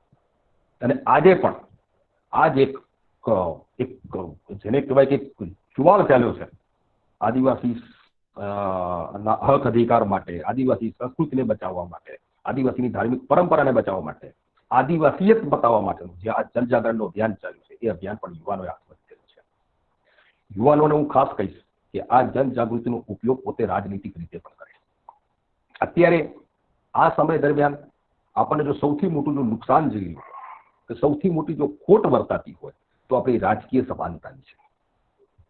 અત્યારે જે આ 70 વર્ષ દરમિયાન આ જે પોલિટિકલ પાર્ટીઓએ આપણને જે રાજકીય વાડાની અંદર વેચી દીધા છે, અને આપણે પોતે જ પોતાની વિવેક બુદ્ધિ ભૂલીને પાર્ટીના ગુલામ જેવું એક વોટર તરીકે પણ વર્તન કરી રહ્યા છે. આપણા લોકો જે વર્તન કરી રહ્યા છે એનામાંથી બહાર કાઢવાનું કામ આજે યુવાનોએ કરવું પડશે. યુવાનોએ પોતે રાજકીય સભાનતા કેળવવી પડશે, રાજકીય પાર્ટીની વિચારધારાઓને ઓળખવી પડશે. જે રાજકીય વ્યક્તિ જે ચૂંટણી લડવા માટે ઉભો છે, આપણા પ્રતિનિધિ તરીકે જિલ્લા પંચાયતની અંદર, તાલુકા પંચાયતની અંદર, વિધાનસભામાં, લોકસભામાં જે જવા માટે, જે પ્રતિનિધિત્વ કરવા માટે જે તૈયાર થઈ રહ્યો છે, આપણા ઉમેદવારી કરી રહ્યો છે, એ ઉમેદવારને આપણે ઓળખવો પડશે. એ ઉમેદવાર આદિવાસીના અનામત સીટ ઉપર એક પ્રતિનિધિત્વ કરવા માટે, આદિવાસીના હક અધિકારની વાત કરવા માટે વિધાનસભાની અંદર કે સંસદની અંદર કે જિલ્લા પંચાયત કે તાલુકા પંચાયતમાં આદિવાસી સમાજને નુકસાન ના થાય એનું ધ્યાન રાખવા માટે એને આપણે જયારે મોકલીએ છીએ, ત્યારે એ વ્યક્તિ યોગ્ય વ્યક્તિ જાય. એ જનજાગૃતિ હવે આવનાર સમયની અંદર આ આદિવાસીઓ અત્યારે યોગ્ય પ્રતિનિધિત્વ ના હોવાના કારણે આજે દેશના દરેક આદિવાસી પોતાની જમીન ગુમાવવાના આરે આવી રહ્યા છે. આપ સૌ જોઈ રહ્યા છો કેવડિયા વાળો ઇસ્યુ છે. દાહોદની અંદર જે expressway, DMIC, Delhi Mumbai industrial કોરિડોરની જે વાત છે, એની અંદર હજારો નહીં લાખો આદિવાસીઓ પોતાની જમીન ગુમાવી રહ્યા છે. અને આદિવાસીઓ એ જમીનથી જોડાયેલો છે. જો આદિવાસી પોતે જમીનથી બેદખલ થશે તો એ આદિવાસી મટી જશે, એ પણ હકીકત છે. એટલે આજે જો હું યુવાનોને હું ખાસ અપીલ કરું છું કે આપનું આ જનજાગરણ હવે પછી આ આદિવાસીની જમીન બચાવવા માટે સૌને સંગઠિત કરવાનું અને સંગઠિતને લડવા માટે કરવાનું પણ રહેશે. આજના સમયમાં આપ સૌ આખા દેશના આદિવાસીઓ, અને એમાં ખાસ તો હું ગુજરાતના જે આદિવાસીઓની વાત કરું તો ગુજરાતના આદિવાસીઓ મોટા ભાગે ગુજરાત દેશના બીજા આદિવાસીઓ કરતા વધુ શિક્ષિત છે, વધુ પ્રમાણમાં શિક્ષિત છે. ઉચ્ચ શિક્ષિત છે કે નહીં એ પ્રશ્ન બાજુ પર છે, પણ શિક્ષિત સૌથી વધારે પ્રમાણમાં ગુજરાતના આદિવાસી શિક્ષિત છે એમ કહી શકાય. તો આ શિક્ષણ, પોતાના શિક્ષણનો ઉપયોગ અત્યારે આ જનજાગરણ માટે કરો, જન જાગૃતિ માટે કરો. લોકોની અંદર ખાસ તો મેં હમણાં કીધું એમ કે રાજકીય અવેરનેસ આવે, રાજકીય સમજણ આવે, પોતે યોગ્ય પ્રતિનિધિને ચૂંટીને પોતાના પ્રતિનિધિ કે વિધાનસભા કે કોઈ બી સંવિધાનિક સંસ્થાની અંદર મોકલે, એ જોવાની જવાબદારી આજે રાજકીય ગુજરાતના જ નહીં આખા દેશના આદિવાસી સમાજની છે. અત્યારે આપણે આ હમણાં જ જોયું, 2 દિવસ પહેલાનો દાખલો છે. ગુજરાતની ટ્રાઇબલ એડવાઇઝરી કમિટીની જ્યારે મિટિંગ મળી, ગુજરાતની ટ્રાઇબલ એડવાઇઝરી કમિટીની અંદર ટોટલ 17 મેમ્બર છે. એની અંદર મુખ્યમંત્રી પોતાના હોદ્દાની રૂપે ચેરમેન છે, બાકીના જે 16 જણ છે આદિવાસી છે. અને તો પણ આદિવાસીની જમીનનું રક્ષણ કરતો 73 એનો જે નિયમ છે, કાયદાની જોગવાઈ છે, એને કેટલીક એની અંદર ઢીલ મૂકવાની વાત આપણા જ પ્રતિનિધિ દ્વારા કરવામાં આવી અને સરકારની રાહ જોઈતી હતી. તો આવો સમય, આવી સ્થિતિ આવનાર સમયમાં બીજા કોઈ આપણા જનપ્રતિનિધિ ના કરે, એ હવે હવેની ચૂંટણીમાં આપણે ધ્યાન રાખવું પડશે. એટલે અત્યારે એ ખાસ તો રાજકીય અવેરનેસની જે જરૂર છે, જનજાગરણની, એ સૌથી પહેલી જરૂરિયાત છે. ખોટું નથી કે સત્તાની અંદર આદિવાસીની યોગ્ય ભાગીદારી નહીં હોય તો આપણે ગમે તેટલી મહેનત કરીશું, ગમે તેટલા આંદોલન કરીશું, આપણને કોઈ ફળ મળવાનું નથી. બોગસ આદિવાસી ઇસ્યુ ઉપર આપણે જે લડ્યા, સરકારને ઘૂંટણીએ પાડી, સમાધાન કરવા મજબૂર કરી, પછી પરિણામ શું? આજે પણ આપણે એના પરિણામમાંથી 10% પણ મેળવી શક્યા નથી. એનું કારણ માત્ર એ છે કે એના ઉપર આપણે તો આંદોલન કરીને દબાણ કર્યું. હા, આપની પાસે અત્યારે 2 મિનિટ છે. આપની પાસે હવે 2 મિનિટ. આપની પાસે 2 મિનિટમાં આપણે પોતાની વાત પૂરી કરવાની રહેશે. હા, ઓકે. હા, તો જે જનજાગૃતિની મેં વાત કરી, શરૂઆતનું જે આઝાદીની લડાઈનું ને આઝાદીની લડાઈ પછીનું જે જનજાગરણ હતું, એ આપણને આપણા આદિવાસીથી વિખૂટું કરવાનું હતું. અને ફરી પાછું અત્યારે જે જનજાગરણ આપણે કરી રહ્યા છીએ, એ જનજાગરણ ફરી પાછા આદિવાસી તરફ પરત જવાનું કરવાનું છે. અને એની અંદર આપ સૌ યુવાનો બહુ મોટા પાયે ભાગ લો, મદદ કરો, જનજાગરણ કરો, ગામની અંદર સમજાવો લોકોને, અને આપણા આદિવાસી તરફ, આદિવાસી સંસ્કૃતિને બચાવવા માટે, આદિવાસીના હક અધિકાર બચાવવા માટે, આદિવાસી ધાર્મિક પરંપરા બચાવવા માટે આપણે આ જનજાગરણની શરૂઆત કરો. શરૂઆત તો તમે કરી દીધી છે, પણ એને વેગ આપો. અને આવનાર સમયની અંદર જે આદિવાસીઓ માટેના જે જમીનની લડાઈ લડવાની છે, એ જમીનની લડાઈ લડવા માટે આપણા એક આદિવાસી આ જમીનની લડવા તૈયાર થાય, એ માટેનું પણ જનજાગરણ કરો. યુવાનોને હું ખાસ ધન્યવાદ આપું છું કે યુવાનો અત્યારે પોતાની રીતે એક યોગ્ય દિશાની અંદર કામ કરી રહ્યા છે, પણ એને વેગ આપો અને બીજા યુવાનોને પણ જોડો. યુવાનો સાથે હશે તો આ આદિવાસી કોઈ પણ જગ્યાએ પાછો નહીં પડે અને આદિવાસી પોતાના હક અધિકાર પ્રાપ્ત કરીને રહેશે, પોતાની સંસ્કૃતિ બચાવીને રહેશે. જોહાર, જય આદિવાસી, જય ભીલ પ્રદેશ. ખૂબ ખૂબ આભાર. આપે 2-3 મુખ્ય બાબતો કહી કે આજે જનજાગૃતિમાં યુવાનોનો રોલ ખૂબ મહત્વનો છે, અને જો યુવાનો સાથે હશે ચોક્કસ રીતે આ જનજાગૃતિ આગળ વધશે અને સમાજ માટે જે પ્રશ્નો છે, સમસ્યાઓની અંદર યુવાનો ચોક્કસ રીતે સામેલ થશે. ઘણા બધા જે યુવા સંગઠનો છે, તમે કહ્યું ઘણા બધા જે યુવા સંગઠનો છે, એમનો રોલ મહત્વપૂર્ણ રહ્યો છે અને આગળ પણ રહેશે. પરંતુ યુવા તરીકે ગૌરવની વાત છે કે અમે જે યુવાનો છે તે હાલમાં આ જનજાગૃતિનો ભાગ બની રહ્યા છે અને એ પ્રમાણે જોડાઈ રહ્યા છે. આ સંદર્ભે હું છેલ્લે તમારા માટે એક પંક્તિ કહેવા માંગીશ જે યુવાનો માટે છે કે ના ડરતે હૈ કટારો સે, ના ડરતે હૈ કટારો સે, ના ડરતે હૈ તલવારો સે. અરે હમ તો वो आदिवासी युवा हैं जो ना डरे हैं सैकड़ों हजारों से. खूब खूब आभार. પ્રકાશ એક વાત કહી દઉં. યસ એક વાત હું કહી દઉં 2.5 મિનિટમાં કે અત્યારે જે સંગઠનો આપણા ઘણાને વિવાદ થઈ રહ્યો છે, ઘણા પ્રશ્નો ઉઠી રહ્યા છે કે ગુજરાતમાં ઘણા બધા સંગઠનો આદિવાસીના સંગઠન બની રહ્યા છે. અને એ સંગઠનો એક થવું જોઈએ. વાત બિલકુલ વાજબી છે. પણ જો આપણે આદિવાસીનો ડીએનએ તપાસીશું तो एक बात जो भंवर जी परमार राजस्थान वाला हमारे वारंवार कहते हैं कि ट्राइबल टाइगर के साथ रह सकता है लेकिन इंसान के साथ नहीं. तो एक वैचारिक मतभेदना कारणे बधानी दिशा तो एक है पर रस्ता अलग अलग है. એટલે જો કોઈકને કોઈ સંગઠન જોડે જો રહેવાની ઈચ્છા ના હોય તો એ પોતાનું સંગઠન બનાવી અને ભલે બધા સંગઠન ગમે તેટલા બને પણ પોતાને જે લડવા માંગે છે, જે કામ માટે લડવા માંગે છે, જે અધિકાર માટે લડવા માંગે છે એ દિશામાં જો બધા જતા હોય તો કોઈને વાંધો ના હોવો જોઈએ. અને આદિવાસી પરિવાર આ બાબતમાં સ્પષ્ટ છે કે આદિવાસી પરિવાર કોઈ પણ સંગઠનનો વિરોધ નહીં કરે, કોઈ પણ પોલિટિકલ પાર્ટીનો વિરોધ નહીં કરે, કોઈ પણ વ્યક્તિનો વિરોધ નહીં કરે કે નહીં એનું કોઈ સમર્થન કરે. એ પોતે પોતાની રીતે જે પોતે નીતિ નક્કી કરી છે એ રીતે આગળ ચાલશે. એ જ રીતે જો દરેક સંગઠન ચાલશે તો ગમે તેટલા સંગઠન બને કોઈ વાંધો આવવાનો નથી એવું સ્પષ્ટ માનું છું. ઓકે પ્રકાશ, ખૂબ ખૂબ આભાર રાજુભાઈ. હવે આજના વેબિનારના આપણા ત્રીજા વક્તા છે પ્રફુલભાઈ વસાવા કે જેઓ એકેડેમિક ફિલ્ડના છે. તેમણે બીએ, બીએડ, એમએ અને એમફિલ સાથે પીએચડી ગુજરાત પોલીસ ઉપર કર્યું છે અને તેઓ અમદાવાદ એસવી કોલેજમાં લેક્ચરર તરીકે રહી ચૂક્યા છે. તેઓ બીટીએસના ફાઉન્ડર મેમ્બર અને પાયાના કાર્યકર રહી ચૂક્યા છે. સાથે તેઓ હાલમાં એટીએસ અને ઇન્ડિજિનિયસ આર્મી ઓફ ઇન્ડિયાના અત્યારે કાર્યરત છે અને તેઓ અધ્યક્ષ પણ છે. કેવડિયા બચાવો આંદોલનથી સૌ માહિતગાર છે. તેઓ કેવડિયા બચાવો આંદોલનના મુખ્ય આગેવાન છે અને સ્ટેચ્યુ ઓફ યુનિટીની જે સમસ્યાઓ છે એને લઈને આજુબાજુના જે આદિવાસીઓ છે એમની પડખે હંમેશા તેઓ ઉભા રહે છે. ઘણા બધા સંગઠનો સાથે મળીને તેઓ હાલમાં અત્યારે ગુજરાતમાં જે આદિવાસી જનજાગૃતિ ચાલી રહી છે એમાં સક્રિય છે. હું અત્યારે પ્રફુલભાઈ વસાવાને વિનંતી કરીશ કે તેઓ આજે પોતાની વાત યુવાઓ સમક્ષ અહીં રજૂ કરે. પ્રફુલભાઈ વસાવા. જોહાર, જય આદિવાસી. ને આપ તમામ જે ગૂગલ મીટ પર જે તમામ દર્શકો જે જોડાયા છે, તમામ વિચારધારા બુદ્ધિજીવી જોડાયા છે, તમામને હું 9મી ઓગસ્ટ વિશ્વ આદિવાસી દિનની અને આ જે સપ્તાહ જે ઉજવાઈ રહ્યો છે એની હાર્દિક શુભેચ્છાઓ આપું છું.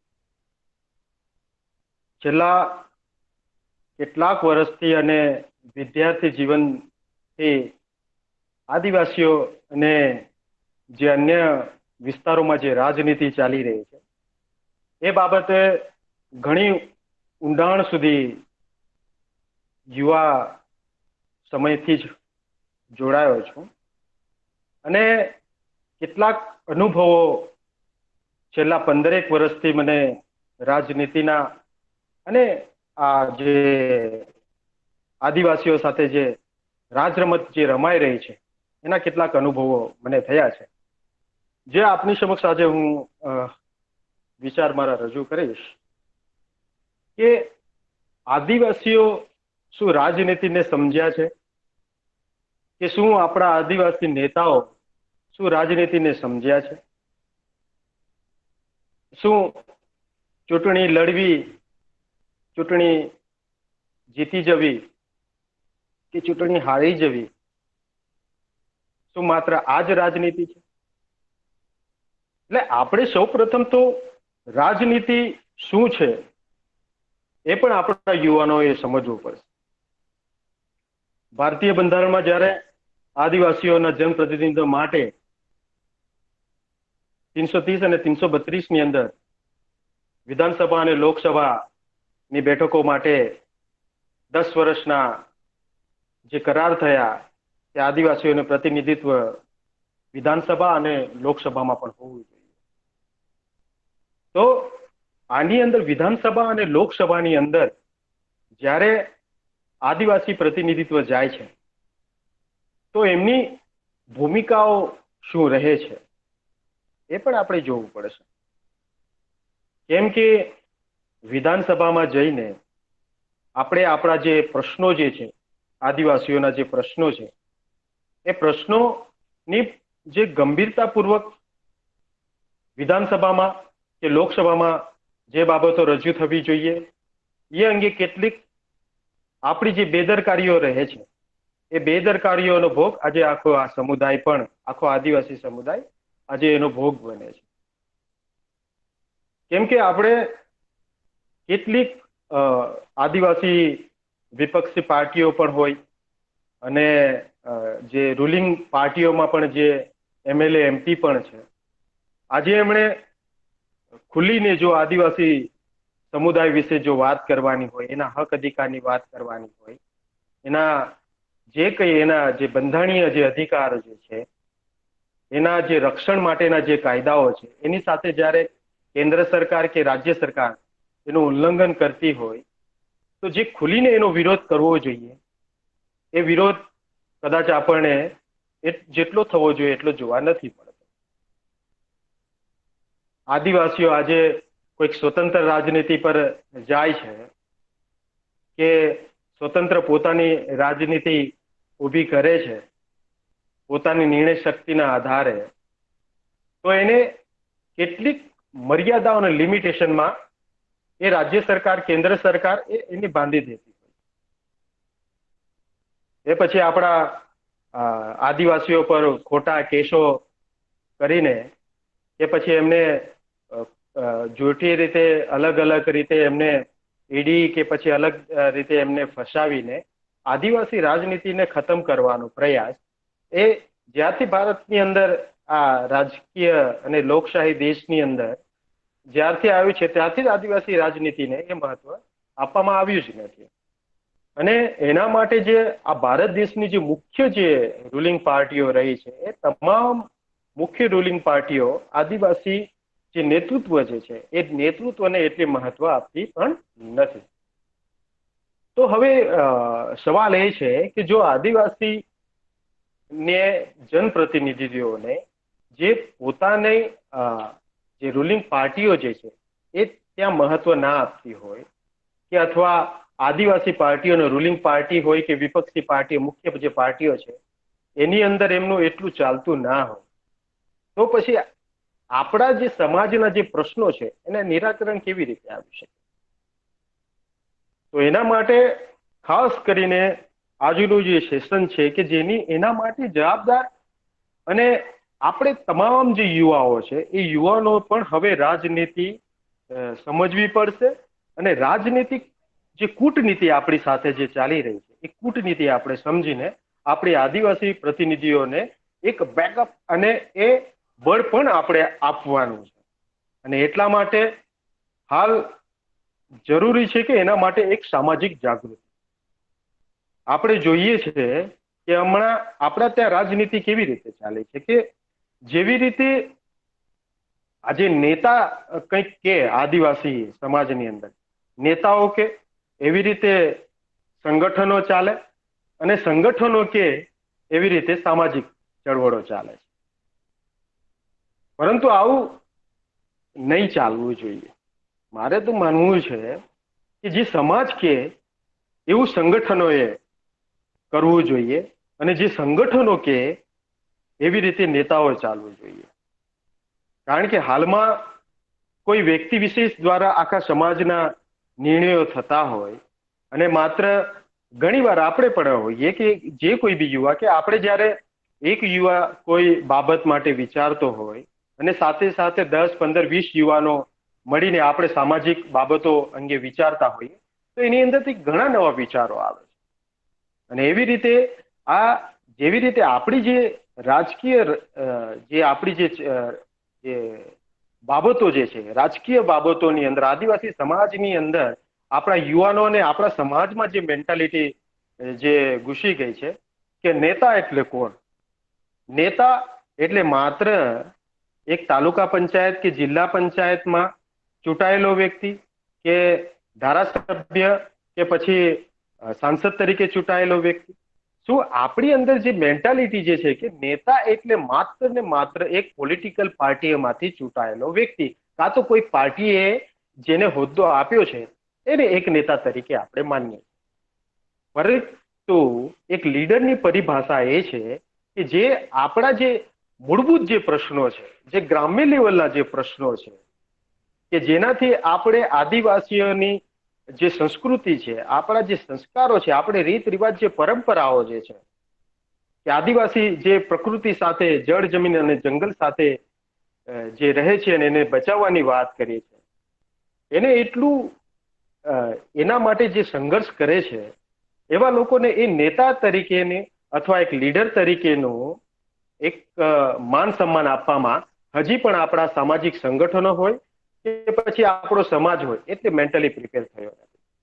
અને એટલા માટે ખાસ આપણે જેવી રીતે આપ બધા તો જાણો છો કે કેવડિયાની જે મુવમેન્ટ થઈ, સ્ટેચ્યુ ઓફ યુનિટી અને તેના આસપાસના તમામ જે ગામડાઓની અંદર જે વિકાસના નામે જે એમને વિસ્થાપન કરવાનો એક મોટામાં મોટું ષડયંત્ર રચાયું.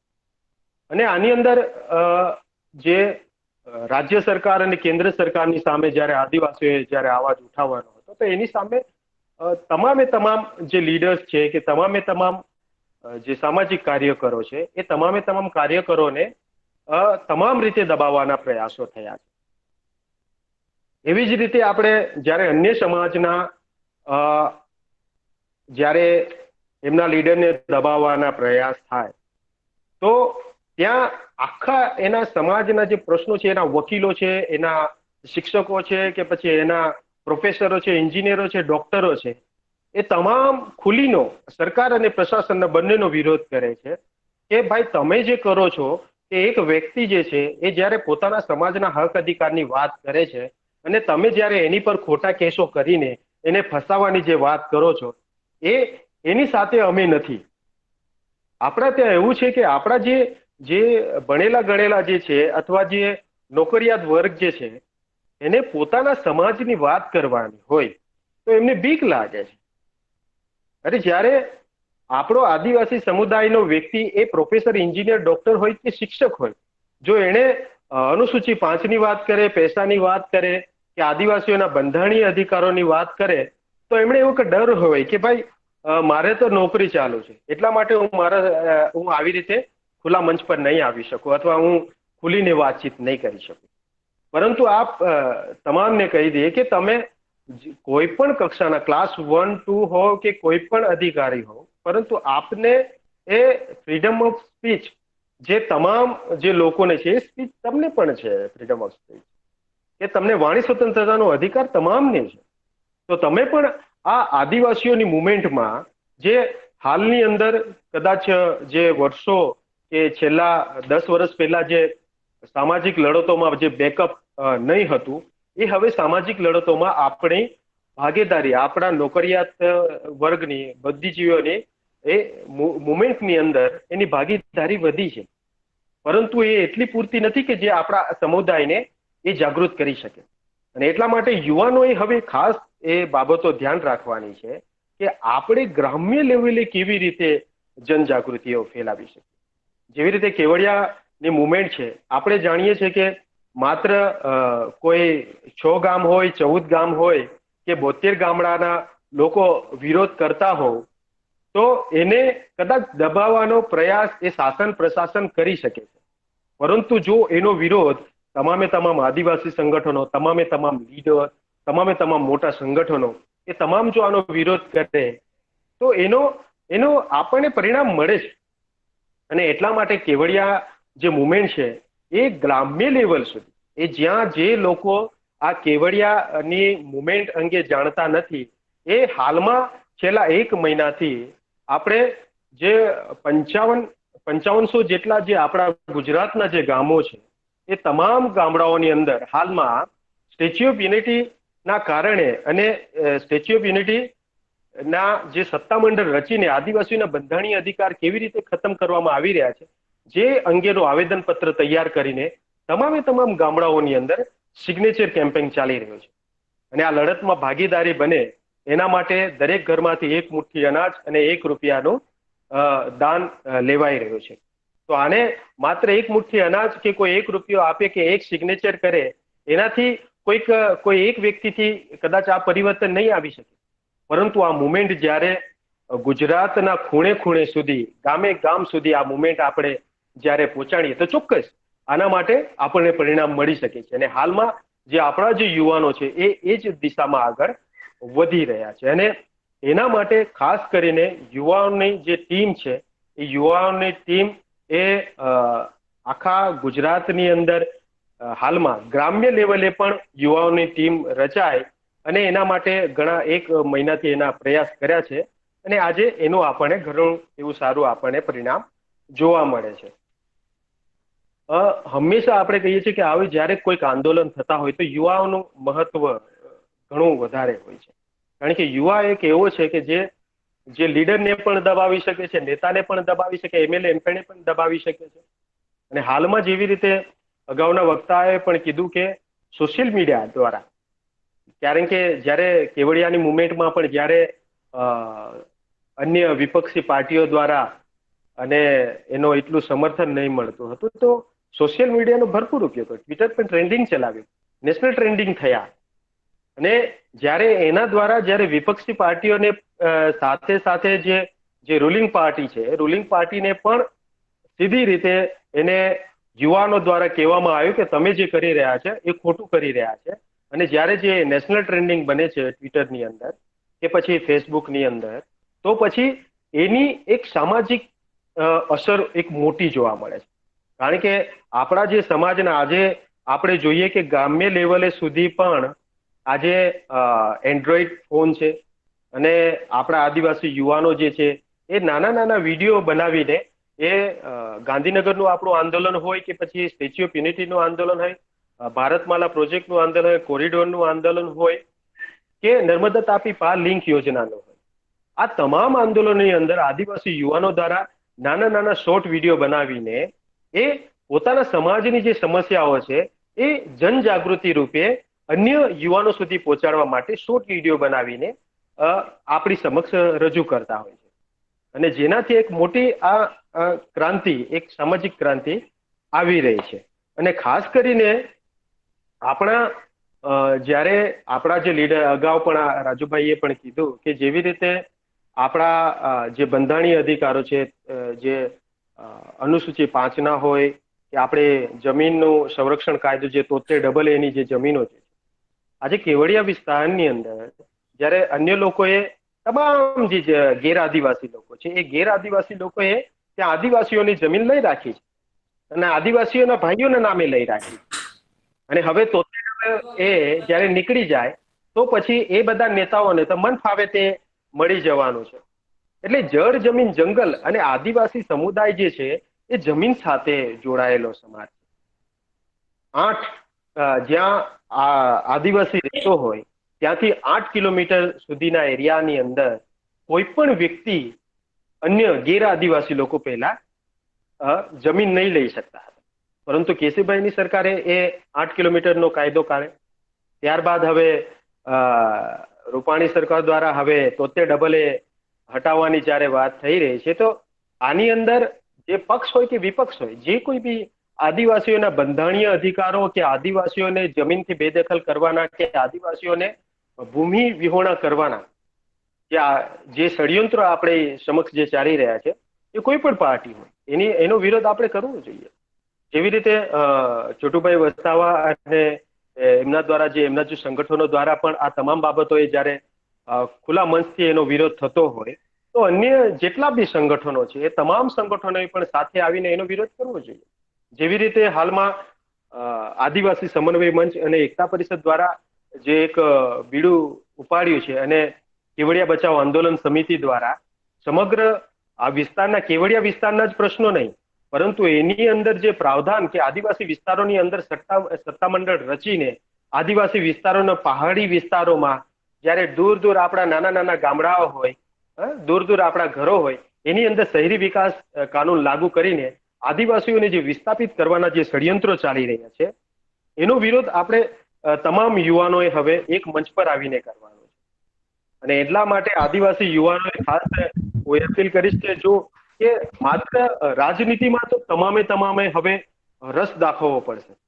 માત્ર ચૂંટણી લડવા માટે નહીં કે માત્ર એમએલએ એમપી બનવા માટે નહીં, પરંતુ આ રાજનીતિ થકી આદિવાસીઓનો વિકાસ પણ થાય છે અને આદિવાસીઓનો વિનાશ પણ થાય છે. હાલમાં જે રાજનીતિ ચાલી રહી છે એ આદિવાસી જળ, જમીન, જંગલ અને આદિવાસીઓનો વિનાશ તરફની રાજનીતિ ચાલી રહી છે. અને એટલા માટે એક ક્ષણ માટે હું તમને રોકું છું. 2 મિનિટમાં આપની વાત પૂરી કરશો. બિલકુલ. એટલે તમામ આદિવાસી જે આપણા યુવાનો જે છે એ તમામ આદિવાસી યુવાનોએ હવે આ રાજનીતિને સમજવી પડશે. તાલુકા પંચાયત, જિલ્લા પંચાયત હોય કે પછી MLA, MP હોય કે સરપંચ હોય, તો એવાની અંદર માત્ર આ પાર્ટીઓના ભરોસે કે પછી જે મોટી જે રૂલિંગ પાર્ટીઓ છે એના ભરોસે રહેવાની જરૂર નથી. જેવી રીતે રાજસ્થાનની અંદર જે વ્યક્તિ પાસે આજે બિલકુલ એક પણ રૂપિયો ના હોય એવા વ્યક્તિને પણ આજે સમુદાય, આજે સમાજ પોતે, સમાજના યુવાનો, સમાજના શિક્ષિત લોકો, સમાજના બુદ્ધિજીવીઓ જે ફંડફાળો કરીને પણ પોતાના લીડરને ચૂઝ કરે છે કે આ અમારો લીડર હોવો જોઈએ, એ અમારો MLA હોવો જોઈએ, એ અમારો MP હોવો જોઈએ. એવી વિચારધારા આપણે ગ્રામ્ય લેવલથી ઊભી કરવી પડશે. અને એના માટે આપ સોશિયલ મીડિયા થકી આપણે જાગૃતિ ફેલાવી રહ્યા છે, પરંતુ યુવાનોએ જ્યાં સોશિયલ મીડિયા હજુ પણ પહોંચ્યું નથી, એ ગામડાઓમાં હવે રૂબરૂ જઈને ગામડાઓની અંદર લોકોને મળીને, ગામડાઓની અંદર નાની નાની મિટિંગો કરીને, સાંસ્કૃતિક કાર્યક્રમો કરીને, રૂઢિ પરંપરાગત ગ્રામ સભાઓનું આયોજન કરીને આપણે આ જનજાગૃતિ આગળ ફેલાવવાની છે. અને આ જ અપેક્ષા સાથે હું તમામ યુવાનોને કહેવા માંગુ છું કે રાજનીતિ એ માત્ર ડર્ટી પોલિટિક્સ જે છે એ માત્ર જે એની અંદર એવા લોકો જ્યાં સુધી આવતા રહેશે ત્યાં સુધી એ ડર્ટી પોલિટિક્સ છે, પરંતુ રાજનીતિની અંદર જે દિવસે આપણે આપણા સારા લીડરને મોકલીશું એ ખરેખર આ આપણી જે સમાજની જે કેટલાક જે પ્રશ્નો જે છે, આ મોટા મોટા જે વિનાશકારી જે પ્રોજેક્ટો આવી રહ્યા છે, એ વિનાશકારી પ્રોજેક્ટોને આપણે ગ્રામથી લઈને સડકથી લઈને સાંસદ સુધી એનો વિરોધ કરવા માટે આપણે તત્પર બનીશું. અને એવા પ્રશ્નોને આપણે સરકારને ઝુકાવવા માટે પણ આજનો યુવા તત્પર રહેશે. એવા પ્રકારની તાકાત આજના યુવાનોમાં છે. અને એટલા માટે આપણે તમામ યુવાનોને ખાસ મારી આ નમ્ર વિનંતી છે કે રાજનીતિને સમજો અને રાજનીતિને સમજીને પછી આગળ આપણા સમાજના પ્રશ્નો નિરાકરણ માટે એક મંચ પર આપણે બધા આવીએ. ધન્યવાદ. ખૂબ ખૂબ આભાર પ્રફુલ્લભાઈ. આપે બહુ સરસ રીતે એક સાચો લીડર એટલે શું, આજે લીડરની જે વ્યાખ્યા છે ખૂબ સરસ રીતે આપણે અહીંયા તમે એક રજૂ કરી. અને એક બાબત હું ઉમેરવા માંગુ છું, રાજુભાઈએ જે રીતે કહ્યું કે સૌથી વધારે શિક્ષિતો જો ગુજરાતમાં હોય તો શિક્ષિતોની જવાબદારી અત્યારે બમણી થઈ જાય છે ક્યાંક ને ક્યાંક. એટલે જનજાગૃતિમાં આજના જે શિક્ષિતો છે એમની ભાગીદારી ચોક્કસ રીતે હોવી જોઈએ, અને એ પણ બીજા કરતા બમણી હોવી જોઈએ. અને જે જનજાગૃતિ આપે કહ્યું કે જે જનજાગૃતિ યુવાનો આજે આગળ ધપાવી રહ્યા છે એ ગ્રામ્ય લેવલ સુધી પહોંચે એ ખૂબ જરૂરી છે. અને એક યુવાનની દ્રષ્ટિએ અને એક જાગૃત નાગરિક તરીકે જે આપે રાજનીતિ અંગે જે આપણા વિચારો રજૂ કર્યા છે એ માટે હું ફરી એકવાર તમારો ખૂબ ખૂબ આભાર માનું છું.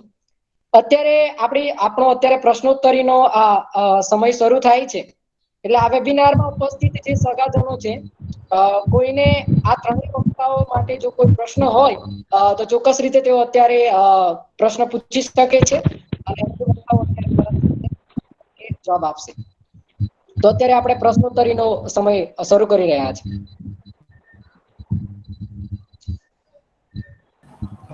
પ્રકાશ, મારી વાત રજૂ કરવા માંગુ છું. સંભળાય છે બધાને? હા, મારો પ્રશ્ન નથી, પરંતુ ત્રણેય યુવા મિત્રો રાજુભાઈ વલભાઈ, આકાશ પોયામ અને પ્રફુલ્લ વસાવાની વાતને હું સમર્થન આપવા માંગુ છું, ટેકો આપવા માંગુ છું, બલકે એ વાતને થોડી વધારે ધાર કાઢીને ભારપૂર્વક રજૂ કરવા માંગુ છું. મારે એમની વાતના સમર્થનમાં થોડુંક ઉમેરવું છે અને આ વાતને બહુ સ્પષ્ટપણે મૂકવી છે, દ્રઢપણે મૂકવી છે. હું દ્રઢપણે માનું છું કે યુવા નેતૃત્વએ કઈ દિશામાં જવાનું છે. આજે ઘણી સંખ્યામાં યુવાનો હાજર છે. બધા યુવાનોનો હું આભાર માનું છું અને અભિનંદન આપું છું. અને આટલા બધા યુવાનો હાજર છે એટલે યુવાનોને સ્પષ્ટપણે કંઈક કહેવા માંગુ છું કે કોઈ પણ લોકતંત્રમાં કોઈ એક સમુદાયની હાજરીને સબળ બનાવવી હોય, અસરકારક બનાવવી હોય, આદિવાસી સમુદાયની હાજરીને ભારતના લોકતંત્રમાં સબળ બનાવવી હોય, અસરકારક બનાવવી હોય તો 4 ક્ષેત્રે આપણે હસ્તક્ષેપ કરવો પડશે. 4 ક્ષેત્રે આપણે દરમિયાનગીરી, દખલગીરી કે ઇન્ટરવેન્શન કરવું પડશે. કયા 4 ક્ષેત્રો છે? જે લોકશાહીના 4 ક્ષેત્રો છે એમાં પહેલું કાયદો અને નીતિના ઘડતરમાં આપણે પ્રવેશ કરવો પડશે. કાયદો અને નીતિના ઘડતરની વાત રાજુભાઈએ દ્રઢપણે કરી, પ્રફુલ્લે કરી કે રાજકારણમાં પ્રવેશ એટલે શું? દેશમાં જ્યાં કાયદો ઘડાય છે, દેશની જે નીતિઓ ઘડાય છે, એ કાયદા અને નીતિઓમાં આદિવાસી અવાજનો પ્રવેશ થવો જરૂરી છે. અને એટલા માટે દાખલા તરીકે ગુજરાતમાં જોઈએ તો ગુજરાતની 182 વિધાનસભાની સીટોમાંથી 27 સીટો આદિવાસી અનામત સીટો છે. અને એ સીટો ઉપર આપણે બીજા પક્ષની પીપુડી વગાડીએ છીએ, જ્યાં આપણો એક આગવો પક્ષ હોવો જોઈએ અને ઓછામાં ઓછું ગુજરાતની વિધાનસભામાં 27 આદિવાસી ધારાસભ્યોનો એક આગવો અલગ પક્ષ અને આગવો અવાજ હોવો જોઈએ. એને બદલે આપણે બીજા પક્ષોના પડછાયામાં, બીજા પક્ષોની બગલમાં કે એમની કુખમાં કે ગોદમાં બેસીને એમની પીપુડી વગાડીએ છીએ. એવા આપણા આદિવાસી રાજકીય નેતાઓ છે, જે આપણા માટે એક શરમજનક છે. આદિવાસીનો એક પોતાનું ઘોષણાપત્ર હોય, આદિવાસી હિતની વાત કરતો હોય, એવો રાજકીય પક્ષ કેમ ના હોઈ શકે? અને એ 27 વિધાનસભાની સીટો એ આદિવાસી રાજકીય પક્ષની કેમ ન હોઈ શકે? એવું એક સ્વપ્ન છે. ભારતમાં પણ 543 લોકસભાની સીટોમાંથી 47 જેટલી આદિવાસી અનામત છે. તો એ 47 જણનો એક આદિવાસી અવાજ, આદિવાસી રાજકીય પક્ષ લોકસભામાં કેમ ના હોઈ શકે? નાની નાની પાર્ટીઓ નાની નાની સીટો વડે બીજી મોટી પાર્ટીઓને નચાવે છે, તો કેમ કોઈક આદિવાસી પાર્ટી આવી રીતે લોકસભામાં મોટી પાર્ટીને અસર કરતી ન હોય, એમાં પોતાનો અવાજ નોંધાવતી ન હોય? એટલે પહેલું આપણો હસ્તક્ષેપ હશે કાયદા અને નીતિ ક્ષેત્રે, in the field of legislation, જેને આપણે કહીશું. બીજું, અમલદારી ક્ષેત્રે હવે સમય પાકી ગયો છે. યુવાનો, આપણે બીજાઓની નોકરીઓ કરવાની નથી, એ ગુલામી છોડી દેવાની છે. હવે આપણે સરકારી અધિકારીઓ બનવાનું છે. IAS અને IPS કરીને કલેક્ટરો અને સચિવો બનવા તરફ જવાનું છે. ઘણા બધા છે, પણ એ દિશામાં હજી વધારે આગળ જવાનું છે. પોલીસ અધિકારીઓ બનવાનું છે, એ દિશામાં પણ આગળ વધવાનું છે. ઘણા બધા પોલીસ અધિકારીઓ આદિવાસી છે, જેને આપણે અમલદારી ક્ષેત્ર કહીશું, એક્ઝિક્યુશન કહીશું. ચોથો પાયો જે લોકશાહીનો છે, એ છે ન્યાય અને અદાલત. હજી આ ક્ષેત્ર એક આદિવાસીઓ માટે પ્રમાણમાં વર્ગ અદાલત ક્ષેત્રે, ન્યાય ક્ષેત્રે આદિવાસીઓએ બહુ જ મોટું પગલું ભરવાનું છે, આગળ વધવાનું છે. કેમ આદિવાસી વકીલો ન હોઈ શકે, એડવોકેટ ન હોઈ શકે, જજીસ ન હોઈ શકે? એ ક્ષેત્રમાં પણ આપણે આગળ વધવાનું છે. અને ચોથી જે વાત આકાશ પોયામે કરી, સમૂહ માધ્યમોમાં આદિવાસીઓએ ખૂબ જ અસરકારક રીતે, ખૂબ જ દ્રઢપણે, કોન્શિયસલી, સભાનપણે અને મક્કમપણે આગળ વધવાનું છે. મારું માનવું છે દ્રઢપણે કે ભારતના લોકતંત્રમાં આદિવાસી હાજરીને અસરકારક અને નોંધપાત્ર અને ઉલ્લેખનીય બનાવી હશે તો આદિવાસીઓએ કાયદો, અમલદાર, ન્યાય અને સમૂહ માધ્યમો ક્ષેત્રે દ્રઢપણે યુવાનોએ પોતાનું નેતૃત્વ નોંધાવવું પડશે. યુવાનો, તમારી પાસે પાંખો છે. મેં આ વાત કરીને તમારી સામે આકાશ બતાવ્યું છે. તમારી પાસે આંખો છે. આ વાત કરીને મેં તમારી આગળ પ્રકાશ ધર્યો છે. એ આકાશ અને પ્રકાશની દિશામાં યુવાનો તમારું નેતૃત્વ પાકે, એવી મારી શુભેચ્છા અને પ્રાર્થના. Thank you.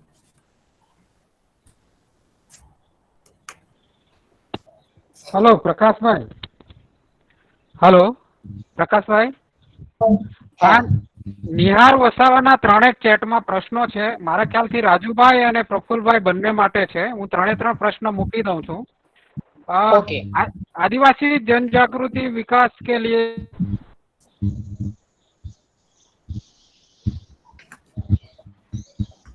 कोई जरिया नहीं हो सकता क्या? राजूभाई ने प्रश्न एमणे निहारे ज कर्यो छे. एमणे एवुं कह्युं के भाई आजना मोटाभागना युवानो छे ए धर्मोमां बंधाई गया छे, धर्मना वाळाओमां. ए बधाने एमांथी काढवा माटे शुं करी शकाय? तीजो प्रश्न निहारे ज कर्यो छे. एमणे एवुं कर्युं के कोई पण आंदोलन होय छे आदिवासीओनुं, ए छेल्ले तो आजनुं जे राजकारण आपणे भोग बन्या छे ए राजकारणनुं ज स्वरूप लई લે છે. तो एवी जग्या एवा समये आपणे शुं करवुं જોઈએ? એના ઉપર પ્રકાશ ફેંકો. આ 3 પ્રશ્ન એમણે મૂક્યા છે. મારા ખ્યાલથી છેલ્લા 2 પ્રશ્નો પ્રફુલભાઈ ને પહેલા 1 પ્રશ્ન રાજુભાઈ જવાબ આપે. પહેલા પ્રશ્નનો નિહારનો પ્રશ્ન બહુ સારો છે. અવાજ આવે છે મારો? અવાજ આવે છે? હા, નિહારનો પ્રશ્ન બહુ સારો છે कि आदिवासी जनजागृति विकास के लिए क्या युवा सिर्फ राजनीति ही एक रास्ता है? तो निहार ने हूँ कहीश के हाँ, राजनीति एक रस्तो ए ज छे. बीजा रस्ता छे जे અત્યાર સુધી આપણે અજમાવતા આવ્યા છીએ અને એમાં પણ ફેલ ગયા છે. અત્યારે આપણી સત્તામાં ભાગીદારી અને એ પણ પ્રભાવી ભાગીદારી જ્યાં સુધી નહીં હોય ત્યાં સુધી આપણી જનજાગૃતિનું પરિણામ મળશે જ નહીં. દક્ષિણ ગુજરાતની જ વાત કરીએ આપણે તો દક્ષિણ ગુજરાતની અંદર જ્યારે આ રૂઢિગત ગ્રામ સભા અને જે રંગારંગ કાર્યક્રમને આ જે બધા ચાલુ થયા અને એના દ્વારા જે જનજાગૃતિનું મોટું અભિયાન ચાલ્યું, જે લાંબો સમય ચાલ્યું, પણ પછી કેટલાક સમય પછી શાસન અને પ્રશાસને એના ઉપર કંટ્રોલ કરવાની કોશિશ કરી. કારણ કે સત્તાની અંદર આપણી ભાગીદારી પ્રભાવી નહોતી. એટલે આનંદભાઈ પટેલ એક ધારાસભ્ય, પ્રભાવી ધારાસભ્ય છે, બોલવાવાળા ધારાસભ્ય છે, આદિવાસી અધિકાર માટે લડે છે, તો એમને એમના વિસ્તારની અંદર પોતાને અધિકારનો ઉપયોગ કરીને ત્યાં જનજાગરણ ચાલુ રાખી, પણ બીજા વિસ્તારની અંદર બંધ કરવું પડે. એટલે આજની જે પરિસ્થિતિ ઊભી થઈ છે છેલ્લા 70 વર્ષ પછી, એ પરિસ્થિતિ આજે એવી છે કે રાજનીતિ આખા દેશ ઉપર હાવી થઈ ગઈ છે, દેશના દરેક ઇસ્યુ પર, અને એ પણ આદિવાસીના ઇસ્યુ પર તો ખાસ. કેમ કે આપણા જે જનપ્રતિનિધિઓ ચૂંટાઈને જાય છે, જનપ્રતિનિધિઓ આ 27 ની વાત કરીએ આપણા સાગર સાહેબે, એ 27 માંથી કેટલા જનપ્રતિનિધિ વિધાનસભામાં બોલે છે એ આપણે જાણીએ છીએ. એટલે જ્યાં વિધાનસભાની અંદર આપણે એમને મોકલીએ છીએ આપણા પ્રશ્નોની રજૂઆત માટે, આપણા હક અધિકારનું રક્ષણ કરવા માટે, વિધાનસભાની અંદર કે લોકસભાની અંદર આદિવાસીના હિતની વિરુદ્ધનું કોઈ કામ ના થાય, એ પછી ભલે ગમે તે નિયમ કાયદો બનતો હોય, પણ આદિવાસીના હક કે અધિકારની વિરુદ્ધ, આદિવાસીને નુકસાન કરતા કોઈ કામ ના થાય એનું ધ્યાન રાખવા માટે આપણે વિધાનસભા સંસદમાં મોકલેલા છે. ત્યારે જ્યારે આ નથી કરી શકતા ત્યારે આજના યુવાને આ રાજનીતિની અંદર પ્રવેશ કરવો પડશે. ડાયરેક્ટ કરે, ઇનડાયરેક્ટ કરે, કોઈ પણ રીતે કરે.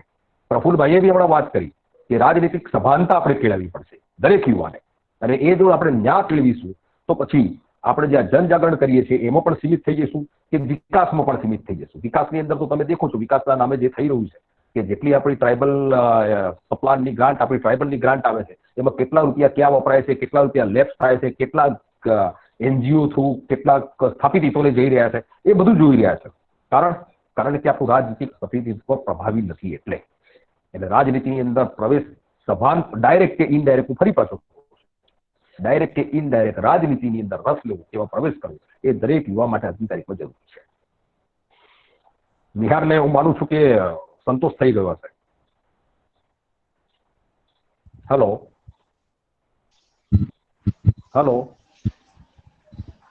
હા, યસ રાજુભાઈ. બિહારને સંતોષ થયો છે ભાઈ? બિહાર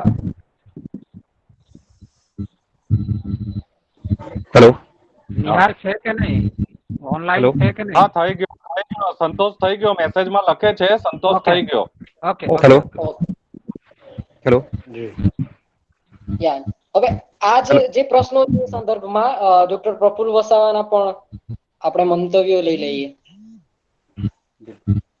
કે જેવી રીતે આપણે માનીએ છીએ કે શું આપણે અલગ અલગ પાર્ટીઓમાં વેચાયેલા રહીશું તો શું આપણે ક્યારે પછી આ જનજાગૃતિ કે એકતા કરી શકીશું?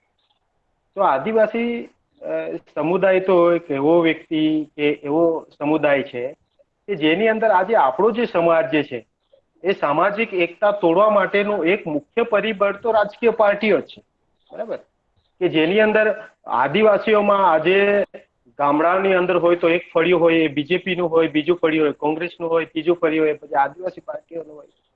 એટલે આવી રીતે તો ક્યારેક રાજકીય રીતે તો ક્યારેક તો કોઈ પરિવર્તન તો આવી શકવાનું નથી. પરંતુ જ્યારે આપણે એવું કહેતા હોઈએ છીએ કે અલગ અલગ પાર્ટીઓમાં વેચાયેલા રહીશું, તો આપણે ઘણીવાર જોયું છે કે ઘણીવાર આપણા જ જો લીડર જે હોય કે આપણા જ ગામનો જે મુખી હોય કે આપણા ત્યાંનો કોઈક નેતા આપણે બનાવી લઈએ તો એ જ પછી લોકોનું શોષણ કરતા હોય છે. તો આદિવાસીઓ તો ક્યારેક એક વસ્તુ છે કે રાજકીય રીતે તો ઘણી રીતે એના મતાંતર તો આદિવાસીઓમાં છે અને હંમેશા રહેવાના છે. પરંતુ આના માટે એક આપણે કેવડિયાની અંદર આ બાબત આપણે જેનું આપણે એની અંદર જે સીધી રીતે આપણે એની અંદર આપણે જોવા મળેલું કે આદિવાસીઓ તમામે તમામ પાર્ટીઓ એ કેવડિયાની મુવમેન્ટની અંદર BJP હોય, કોંગ્રેસ હોય કે આદિવાસી પાર્ટીઓ હોય એ કેવી રીતે બધી જ પાર્ટીઓના અંદર આવી શકે. એટલા માટે આ જે આંદોલન છે એ આંદોલનને એક સ્વરૂપ આપ્યું એ આદિવાસી સમાજનું આંદોલન. અને આદિવાસી સમાજનું આંદોલન એની અંદર MLA MP હોય કે કોઈ પણ પાર્ટીનો કોઈ પણ નેતા કેમ ના હોય, પરંતુ એ પણ પોતાની સમાજની આ લડત છે એવું માનીને આ લડાઈ સાથે જોડાય. અને હંમેશા જો આવી રીતે જ્યારે આદિવાસીઓનો અલગ અલગ રીતે આપણે એક મંચ પર આપણે જ્યારે લાવવાની વાત કરીએ છીએ, તો ભવિષ્યમાં કદાચ એ પણ શક્ય છે કે આદિવાસીઓને આપણે પોલિટિકલી સભાનતાઓ, સામાજિક સભાનતાઓ અને એમની સાથે જે રૂલિંગ પાર્ટીઓ હોય કે મોટી પાર્ટીઓ હોય કે વિપક્ષી પાર્ટીઓ, એ આદિવાસીઓ સાથે કેવી રીતે એ છલ કપટ કરે છે, જો આજનો યુવા જો મેસેજ આપણા ગ્રામ્ય લેવલ સુધી જો એને સમજાવી દે, તો આવનારા સમયમાં જેવી રીતે ઝારખંડની અંદર હેમંત સોરેનની સરકાર જ્યારે બની અને એની અંદર ત્યાંના આદિવાસીઓએ ત્યાંની સ્થાનિક આદિવાસી પાર્ટી પર ભરોસો મૂક્યો, અને જ્યારે આદિવાસી પાર્ટી પર એ ભરોસો મૂક્યો અને એમને જ્યારે મોટી રૂલિંગ પાર્ટીઓની પર એમને આદિવાસીઓએ લાગ્યો કે એમની સાથે જવા કરતા આદિવાસી પાર્ટી સાથે જવું પડે, તો આપણે આ વિશ્વસનીયતા આજના સમયમાં આજના દરેકે દરેક યુવાનોએ કે આવનારા સમયમાં જે કોઈ બી લોકો રાજકીય રીતે એની સ્વતંત્ર રાજનીતિ વિશે વિચારી રહ્યા છે, એમણે આ બાબતો ધ્યાન રાખવી પડશે. પ્રકાશ, હું એક વાત કરવા માંગુ છું. પ્રકાશ, હું એક વાત કરવા માંગુ છું. યસ. હા, આ રાજનીતિની જ વાત નીકળી છે એટલે હું વાત કરું છું કે પ્રશ્ન રાજનીતિ પર વધારે છે. હવે અત્યારે જે તમે દેખશો કે 20 વર્ષ કે 25 વર્ષ પહેલાની જે સ્થિતિ, રાજનીતિની સ્થિતિ હતી, એ સ્થિતિ એવી હતી કે એ વખતે નેતા જે હતો, જે આપણે નેતા પસંદ પાર્ટી પણ જેને ટિકિટ આપતી હતી, એ જમીન પરથી આવેલો નેતા હતો. એને પોતે કઈ આંદોલન કર્યું હોય, સમાજ માટે બહુ લાંબો સમય જયારે પોતે સમાજ માટે કામ કર્યું હોય, એને પાર્ટી ટિકિટ આપતી હતી. છેલ્લા 20 વર્ષમાં તમે એક વસ્તુ ધ્યાન કરજો, અહીંયા વડીલ પણ બેઠા છે આપણા, એમને પણ હું ખાસ કહું છું કે અત્યારે જે સ્થિતિ એવી છે કે એક વ્યક્તિને ચૂંટણીના 2 કે 3 વર્ષ પહેલા આપણા વચ્ચે લાવવામાં આવે છે, એનું સોશિયલ મીડિયા ટીમ એનો પ્રચાર પ્રસાર કરે છે, એના માટેના કાર્યક્રમો નિર્ધારિત કરે છે, નક્કી કરે છે, અને આપણા વચ્ચે એને નેતા તરીકે સ્થાપિત કરવામાં આવે છે, અને એને આપણે ચૂંટણીની અંદર ઉભો રાખી અને આપણને કહેવામાં આવે છે કે ભાઈ આને પસંદ કરો. જેને જમીન પર શું થઈ રહ્યું છે એની કઈ ખબર નથી, લોકોના શું પ્રોબ્લેમ છે એને કઈ ખબર નથી. હું અત્યારે ભલે કોઈને ખોટું લાગે એનો મને વાંધો નથી, પણ આ નરેન્દ્રભાઈ મોદી જે આપણા આજના વડાપ્રધાન છે, એ અત્યારે સામાન્ય માણસની ચિંતા નથી કરતા. એનું કારણ શું? કે એને જમીન પર કામ નથી કર્યું, એને નથી કોઈ આંદોલન કર્યું, સામાન્ય પ્રશ્નોના, લોકોના સામાન્ય પ્રશ્નોની એમને કોઈ ખબર નથી. રાજ્યના મુખ્યમંત્રી તરીકે પણ એમણે ઉદ્યોગપતિનું કામ કર્યું અને વડાપ્રધાન તરીકે પણ ઉદ્યોગપતિને પૈસા દેવા માટે કામ કરી રહ્યા છે. આપણા આજુબાજુના નેતા જે કંઈ તમારા આજની તારીખમાં ધારાસભ્ય છે, તમારા કે સંસદ સભ્ય છે, એના પર તમે નજર કરજો, એને તમારી સામે એક નેતા તરીકે ઉભા કરી દેવામાં આવેલા છે. તમે એમને નેતા બનાવેલા નથી, કેમ કે એને જમીનની લડાઈ શું છે, લોકોના પ્રશ્નો શું છે, એની એને કઈ ખબર નથી. એટલે ફરી પાછો જે 20, 25, 30 વર્ષ પહેલાનો જે સમય હતો કે જમીન પરથી નેતા પેદા થવો જોઈએ, એ સમય આ યુવાનોએ લાવવો પડશે. યુવાનોએ દબાણ કરવું પડશે રાજકીય પાર્ટીઓ ઉપર કે જે તેના સમાજમાંથી લોકોના પ્રશ્નોને જાણતા, લોકોની સમસ્યાને જાણતા, લોકોની સમસ્યાને ઉકેલવાની તાકાત કે આવડત ધરાવનાર વ્યક્તિને રાજનીતિમાં આગળ લાવે, એ માટે પાર્ટીને મજબૂર કરે ટિકિટ આપવા માટે. હા રાજુભાઈ, એક બીજો પણ નિહારનો એ પ્રશ્ન રહી ગયો છે. આમ તો એક બીજો ધર્મેન્દ્ર ગોહિલનો પ્રશ્ન હતો, પણ એનો આનંદભાઈએ ચેટમાં જવાબ આપી દીધો છે. પણ જે ધર્મના વાડાઓમાં બંધાયેલા છે, એ નિહારનો એ પ્રશ્ન બાકી રહ્યો છે. એનો ધર્મના વાડાની અંદર જે, હું એનો જવાબ આપી દઉં કે ધર્મના વાડાની અંદર જે આપણે બંધાયા છીએ, એ છેલ્લા 80-90 વર્ષ દરમિયાન થયેલી પ્રક્રિયામાં બંધાયા છીએ. આ દેશની અંદર આપણે જો એને એક આધાર લઈએ, 2011ના સુપ્રીમ કોર્ટના જજમેન્ટ, આ દેશનો માલિક આદિવાસી છે, તો એ આદિવાસી દેશની માલિકીનો હકનો દાવો આજે નહીં તો કાલે ના કરે. આજે આપણું જે તમે લોકો યુવાનોએ જે જનજાગરણ કર્યું છે, તમારામાં જાગૃતિ આવી છે, આપણા બધામાં જાગૃતિ આવી છે, બની શકે કે આપણે આવનાર સમયની અંદર દેશ પર દાવો પણ કરીએ. તો એના માટેનો જે રસ્તો ખોલવામાં આવેલો છે, આ રસ્તો આ છે કે એને આપણા ધર્મની અંદર એને ધર્મના ગુલામ બનાવી દો. અલગ અલગ સાંપ્રદાય, અલગ અલગ ધર્મો કે જે માત્ર ને માત્ર આખી દુનિયાની અંદર આદિવાસીને ગુલામ બનાવવા માટે જ આવેલા છે એમ કહો તો ચાલે. એનું કારણ તમને કહું કે ધર્મનો જે ગુલામ છે એ આદિવાસી અને એના સિવાયની જે બીજી પછાત જાતિઓ છે એ જ છે. તમે જો ધર્મની જે પરંપરાને નિહાળજો તો ધ્યાન રાખજો, બ્રાહ્મણને જોજો જે મંદિરમાં પૂજા કરતું હોય. મેં એક બ્રાહ્મણને ઓળખું છું જે મારો મિત્ર હતો, જે સવારમાં 2 પેગ દારૂ ના પીએ ત્યાં સુધી મંદિરમાં નતો પી શકતો. એના માટે ધર્મ અગત્યનો નથી, આપણને ધર્મને આપણા માટે અગત્યનો બનાવી દીધો છે. ત્યાં આ ખામી છે.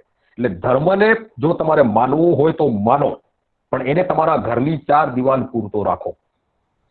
ચાર દિવાલની અંદર તમે તમારી જે કોઈ ધાર્મિક પરંપરા કરો, પૂજા કરો, રામને ભજો, કૃષ્ણને ભજો, શંકરને ભજો, જેને ભજવા એને ભજો, પણ ઘરની બહાર ના જયારે નીકળો છો કે જયારે સમાજની અંદર આવો છો ત્યારે માત્ર આદિવાસી તરીકે તમે હાજર રહો. આપણું એક અલગ પરંપરા છે, એને તમે માનો, એને ફોલો કરો, એને લોકોને ફોલો કરતા કરો, અને આપણે આપણી જે વાળો, જે ધર્મનો વાળો છે એને ઘરની અંદર રાખી અને બહાર આપણે વ્યાપક રૂપની અંદર આગળ વધીએ એ રીતની કોશિશ કરો.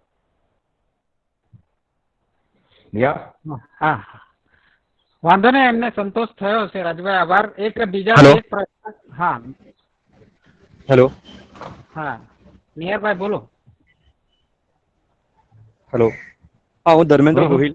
હેલો. હા, ધર્મેન્દ્રભાઈ બોલો. જી જી, જય ભીમ, જય મૂલ્ય. સર, મારું નામ ધર્મેન્દ્ર ગોહિલ છે. હું શિડ્યુલ કાસ્ટથી બિલોંગ કરું છું. હવે હાજી, હવે ઘણી સારી બાબતો જાણવા મળી સર. અને બારોટ સાહેબે કીધું કે હવે આપણે શાસન પ્રશાસનમાં, ન્યાયપાલિકામાં હવે જવાની જરૂર છે યુવાનોએ. પણ સર, હાલની પરિસ્થિતિ આપણે જોઈએ તો આપણા દેશની અંદર બ્રાહ્મણીકરણ થઈ રહ્યું છે. અત્યારે એક જ જાતિનું વર્ચસ્વ આપણે જોવા મળી રહ્યું છે. અને બ્રાહ્મણોએ શું કર્યું છે કે શોષિત કાસ્ટને પણ અલગ અલગ જાતિઓમાં વેચી દીધી છે. એટલે આપણે સંગઠિત થઈને આંદોલનો નથી કરી શકતા. બધાને એવું લાગે છે શિડ્યુલ કાસ્ટનો પ્રશ્ન છે, શિડ્યુલ કાસ્ટ જાણે, શિડ્યુલ ટ્રાઇબને એમ છે કે એમનો પ્રશ્ન છે, એ લોકો જાણે. ઓબીસી ને એમ છે કે ઓબીસી નો પ્રશ્ન છે તો ઓબીસી જાણે. તો સર, હવે એવું નથી લાગતું કે આપણે એક મંચ ઉપર આવીને લડવાની જરૂર છે? શિડ્યુલ કાસ્ટ, શિડ્યુલ ટ્રાઇબ બધાએ ભેગા મળીને એક મંચ ઉપર આવીને આપણા જે પણ પ્રશ્નો છે એને સોલ્વ કરવાની જરૂર છે. કારણ કે જ્યાં સુધી આપણે એક મંચ ઉપર નહીં આવશું ત્યાં સુધી મને નથી લાગતું કે પ્રશ્નનું નિરાકરણ આવે. કારણ કે બ્રાહ્મણોએ એવું કલ્ચર ઊભું કર્યું છે, એવી રીતનું માહોલ બનાવ્યો છે કે આ દેશની અંદર કોઈ એક થવા તૈયાર નથી. આપણે બધાને અલગ અલગ રીતે અલગ અલગ પ્રશ્નોની અંદર આપણે ગૂંચવી નાખીએ છીએ. તો એ બાબતે તમારે અને આગળ એ બાબતે આપણે કામ કરવું જોઈએ સર. હા, ધર્મેન્દ્રભાઈ, મને પૂછો છો ને તમે? હા સર, એટલે કોઈ પણ જવાબ. આ જે મેં અગાઉ હમણાં એક પેલા એની નિહારની કોમેન્ટમાં કીધું હતું એ રીતે કે આ એક 70-80 વર્ષ દરમિયાન ચાલતી આવતી પ્રક્રિયા છે આપણને ધર્મમાં પલોટવાની, ધાર્મિક સંગઠનો દ્વારા. હવે તમે જુઓ છો કે છેલ્લા 10 વર્ષ દરમિયાન જે આપણામાં ધાર્મિક જાગૃતિ આવી છે, આપણે જે ધર્મના વાડામાંથી બહાર નીકળવાની કોશિશ યુવા વર્ગ ખાસ કરીને કરી રહ્યો છે, જે બ્રાહ્મણી ધર્મને સમજી રહ્યો છે, બ્રાહ્મણોની ચાલને સમજી રહ્યો છે, એમની જે આ જે ધર્મ એ એમના માટે ધંધો છે એ આજનો યુવાન સમજી રહ્યો છે. હવે આપણે એક વસ્તુ માની લેવી પડશે કે જે 70 કે 80 વર્ષ આ લોકોને જયારે આપણને ગુલામ બનાવવામાં લાગ્યા છે ત્યારે આવનાર 10-15 વર્ષની અંદર આપણે એમાંથી બહાર નીકળીશું એવી મને તો ચોક્કસ આશા છે.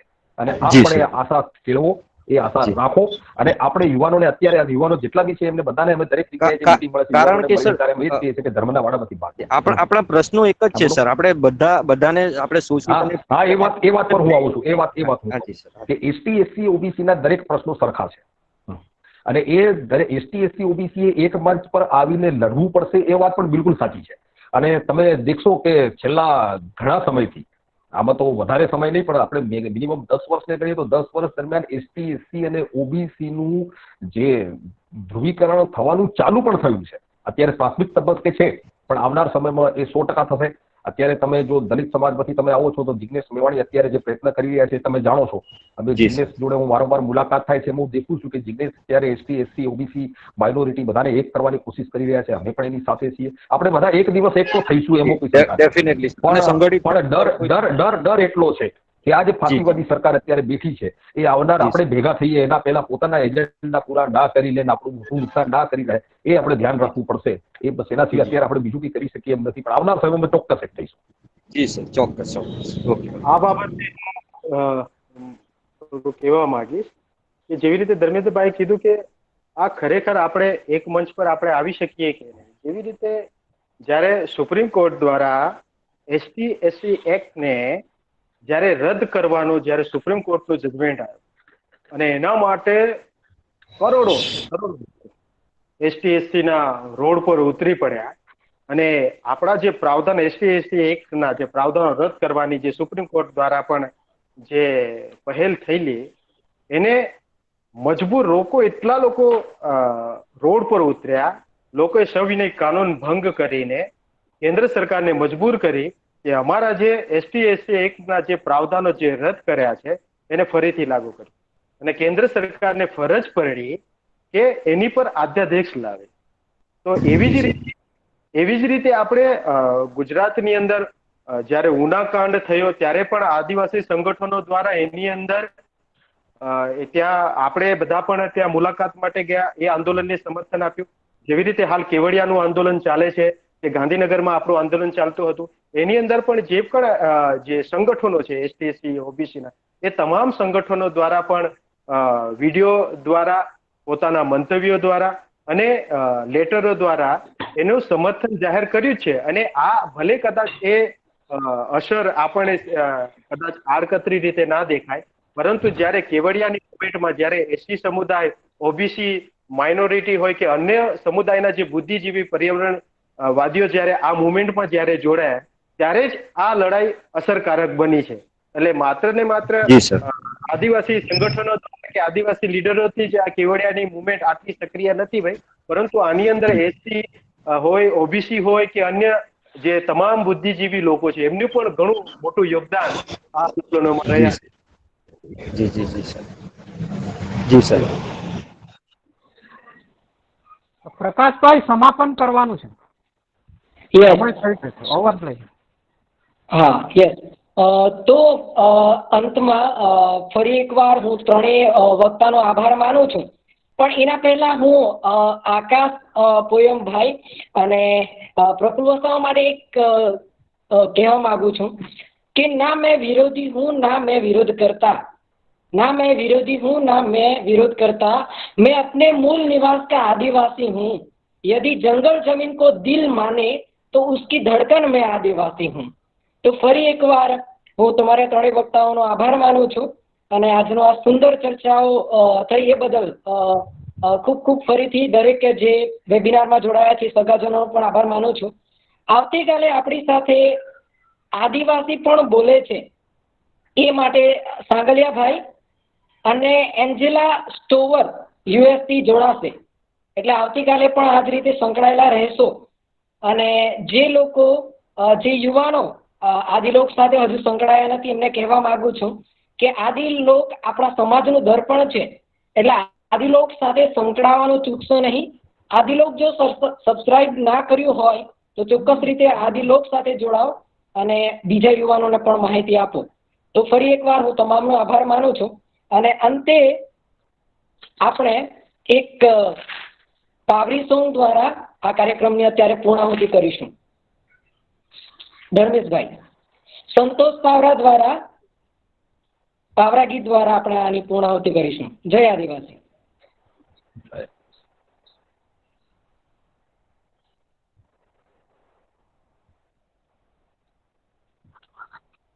નહીં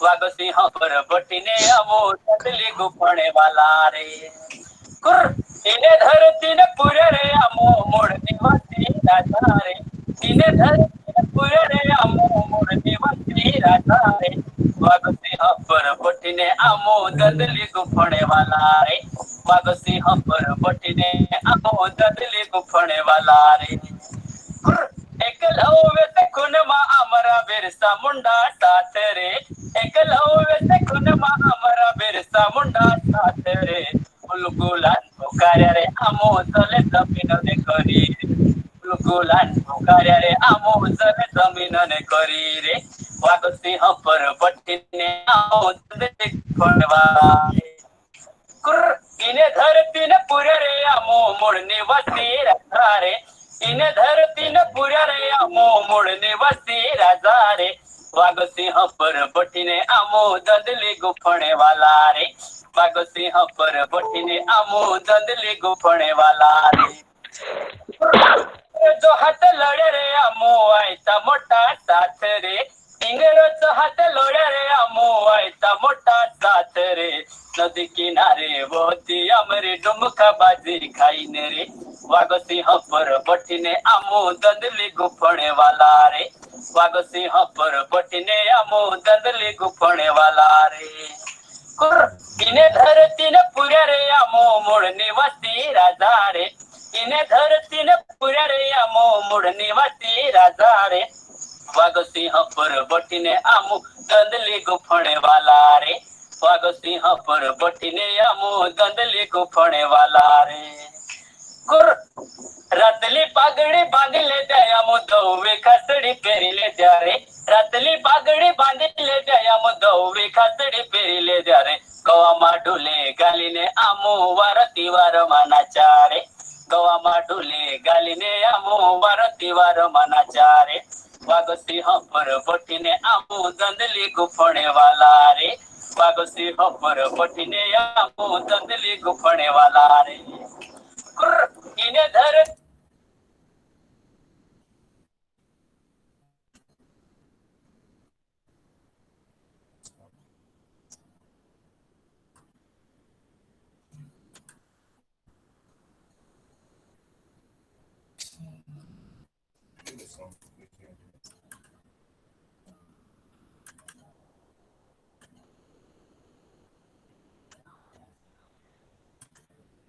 તો અંતમાં બધાનો ખૂબ ખૂબ આભાર. એક મંચ પર આવીએ, સશક્ત બનીએ, સંગઠિત થઈએ અને સમાજને જાગૃત કરીએ. જય આદિવાસી, જય જોહાર.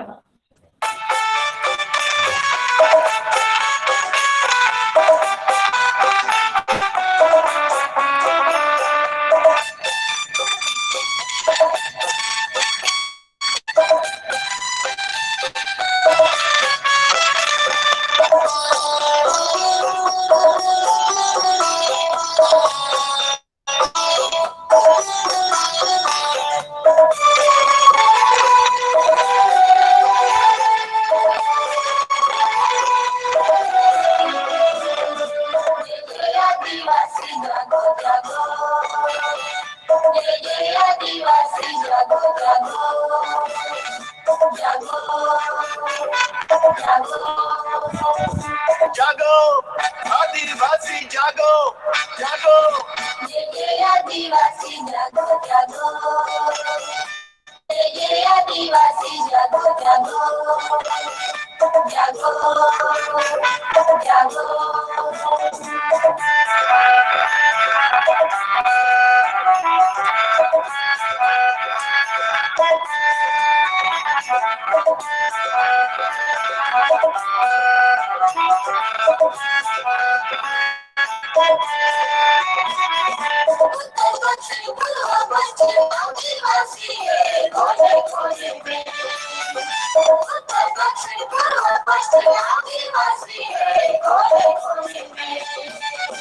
जागो आदिवासी जागो जागो आदिवासी जागो जागो आदिवासी जागो जागो जागो जागो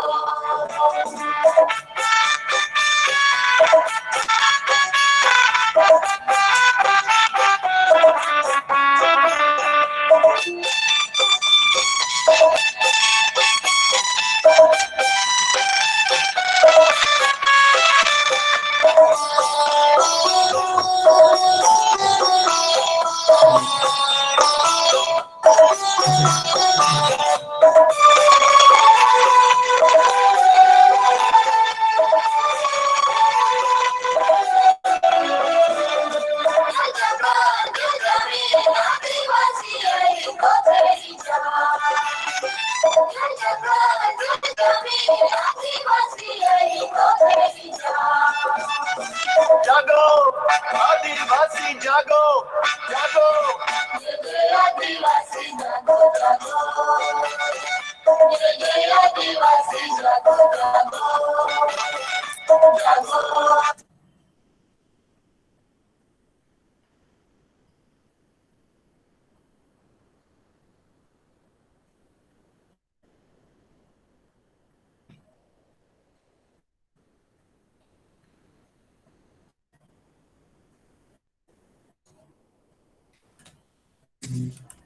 Mm-hmm.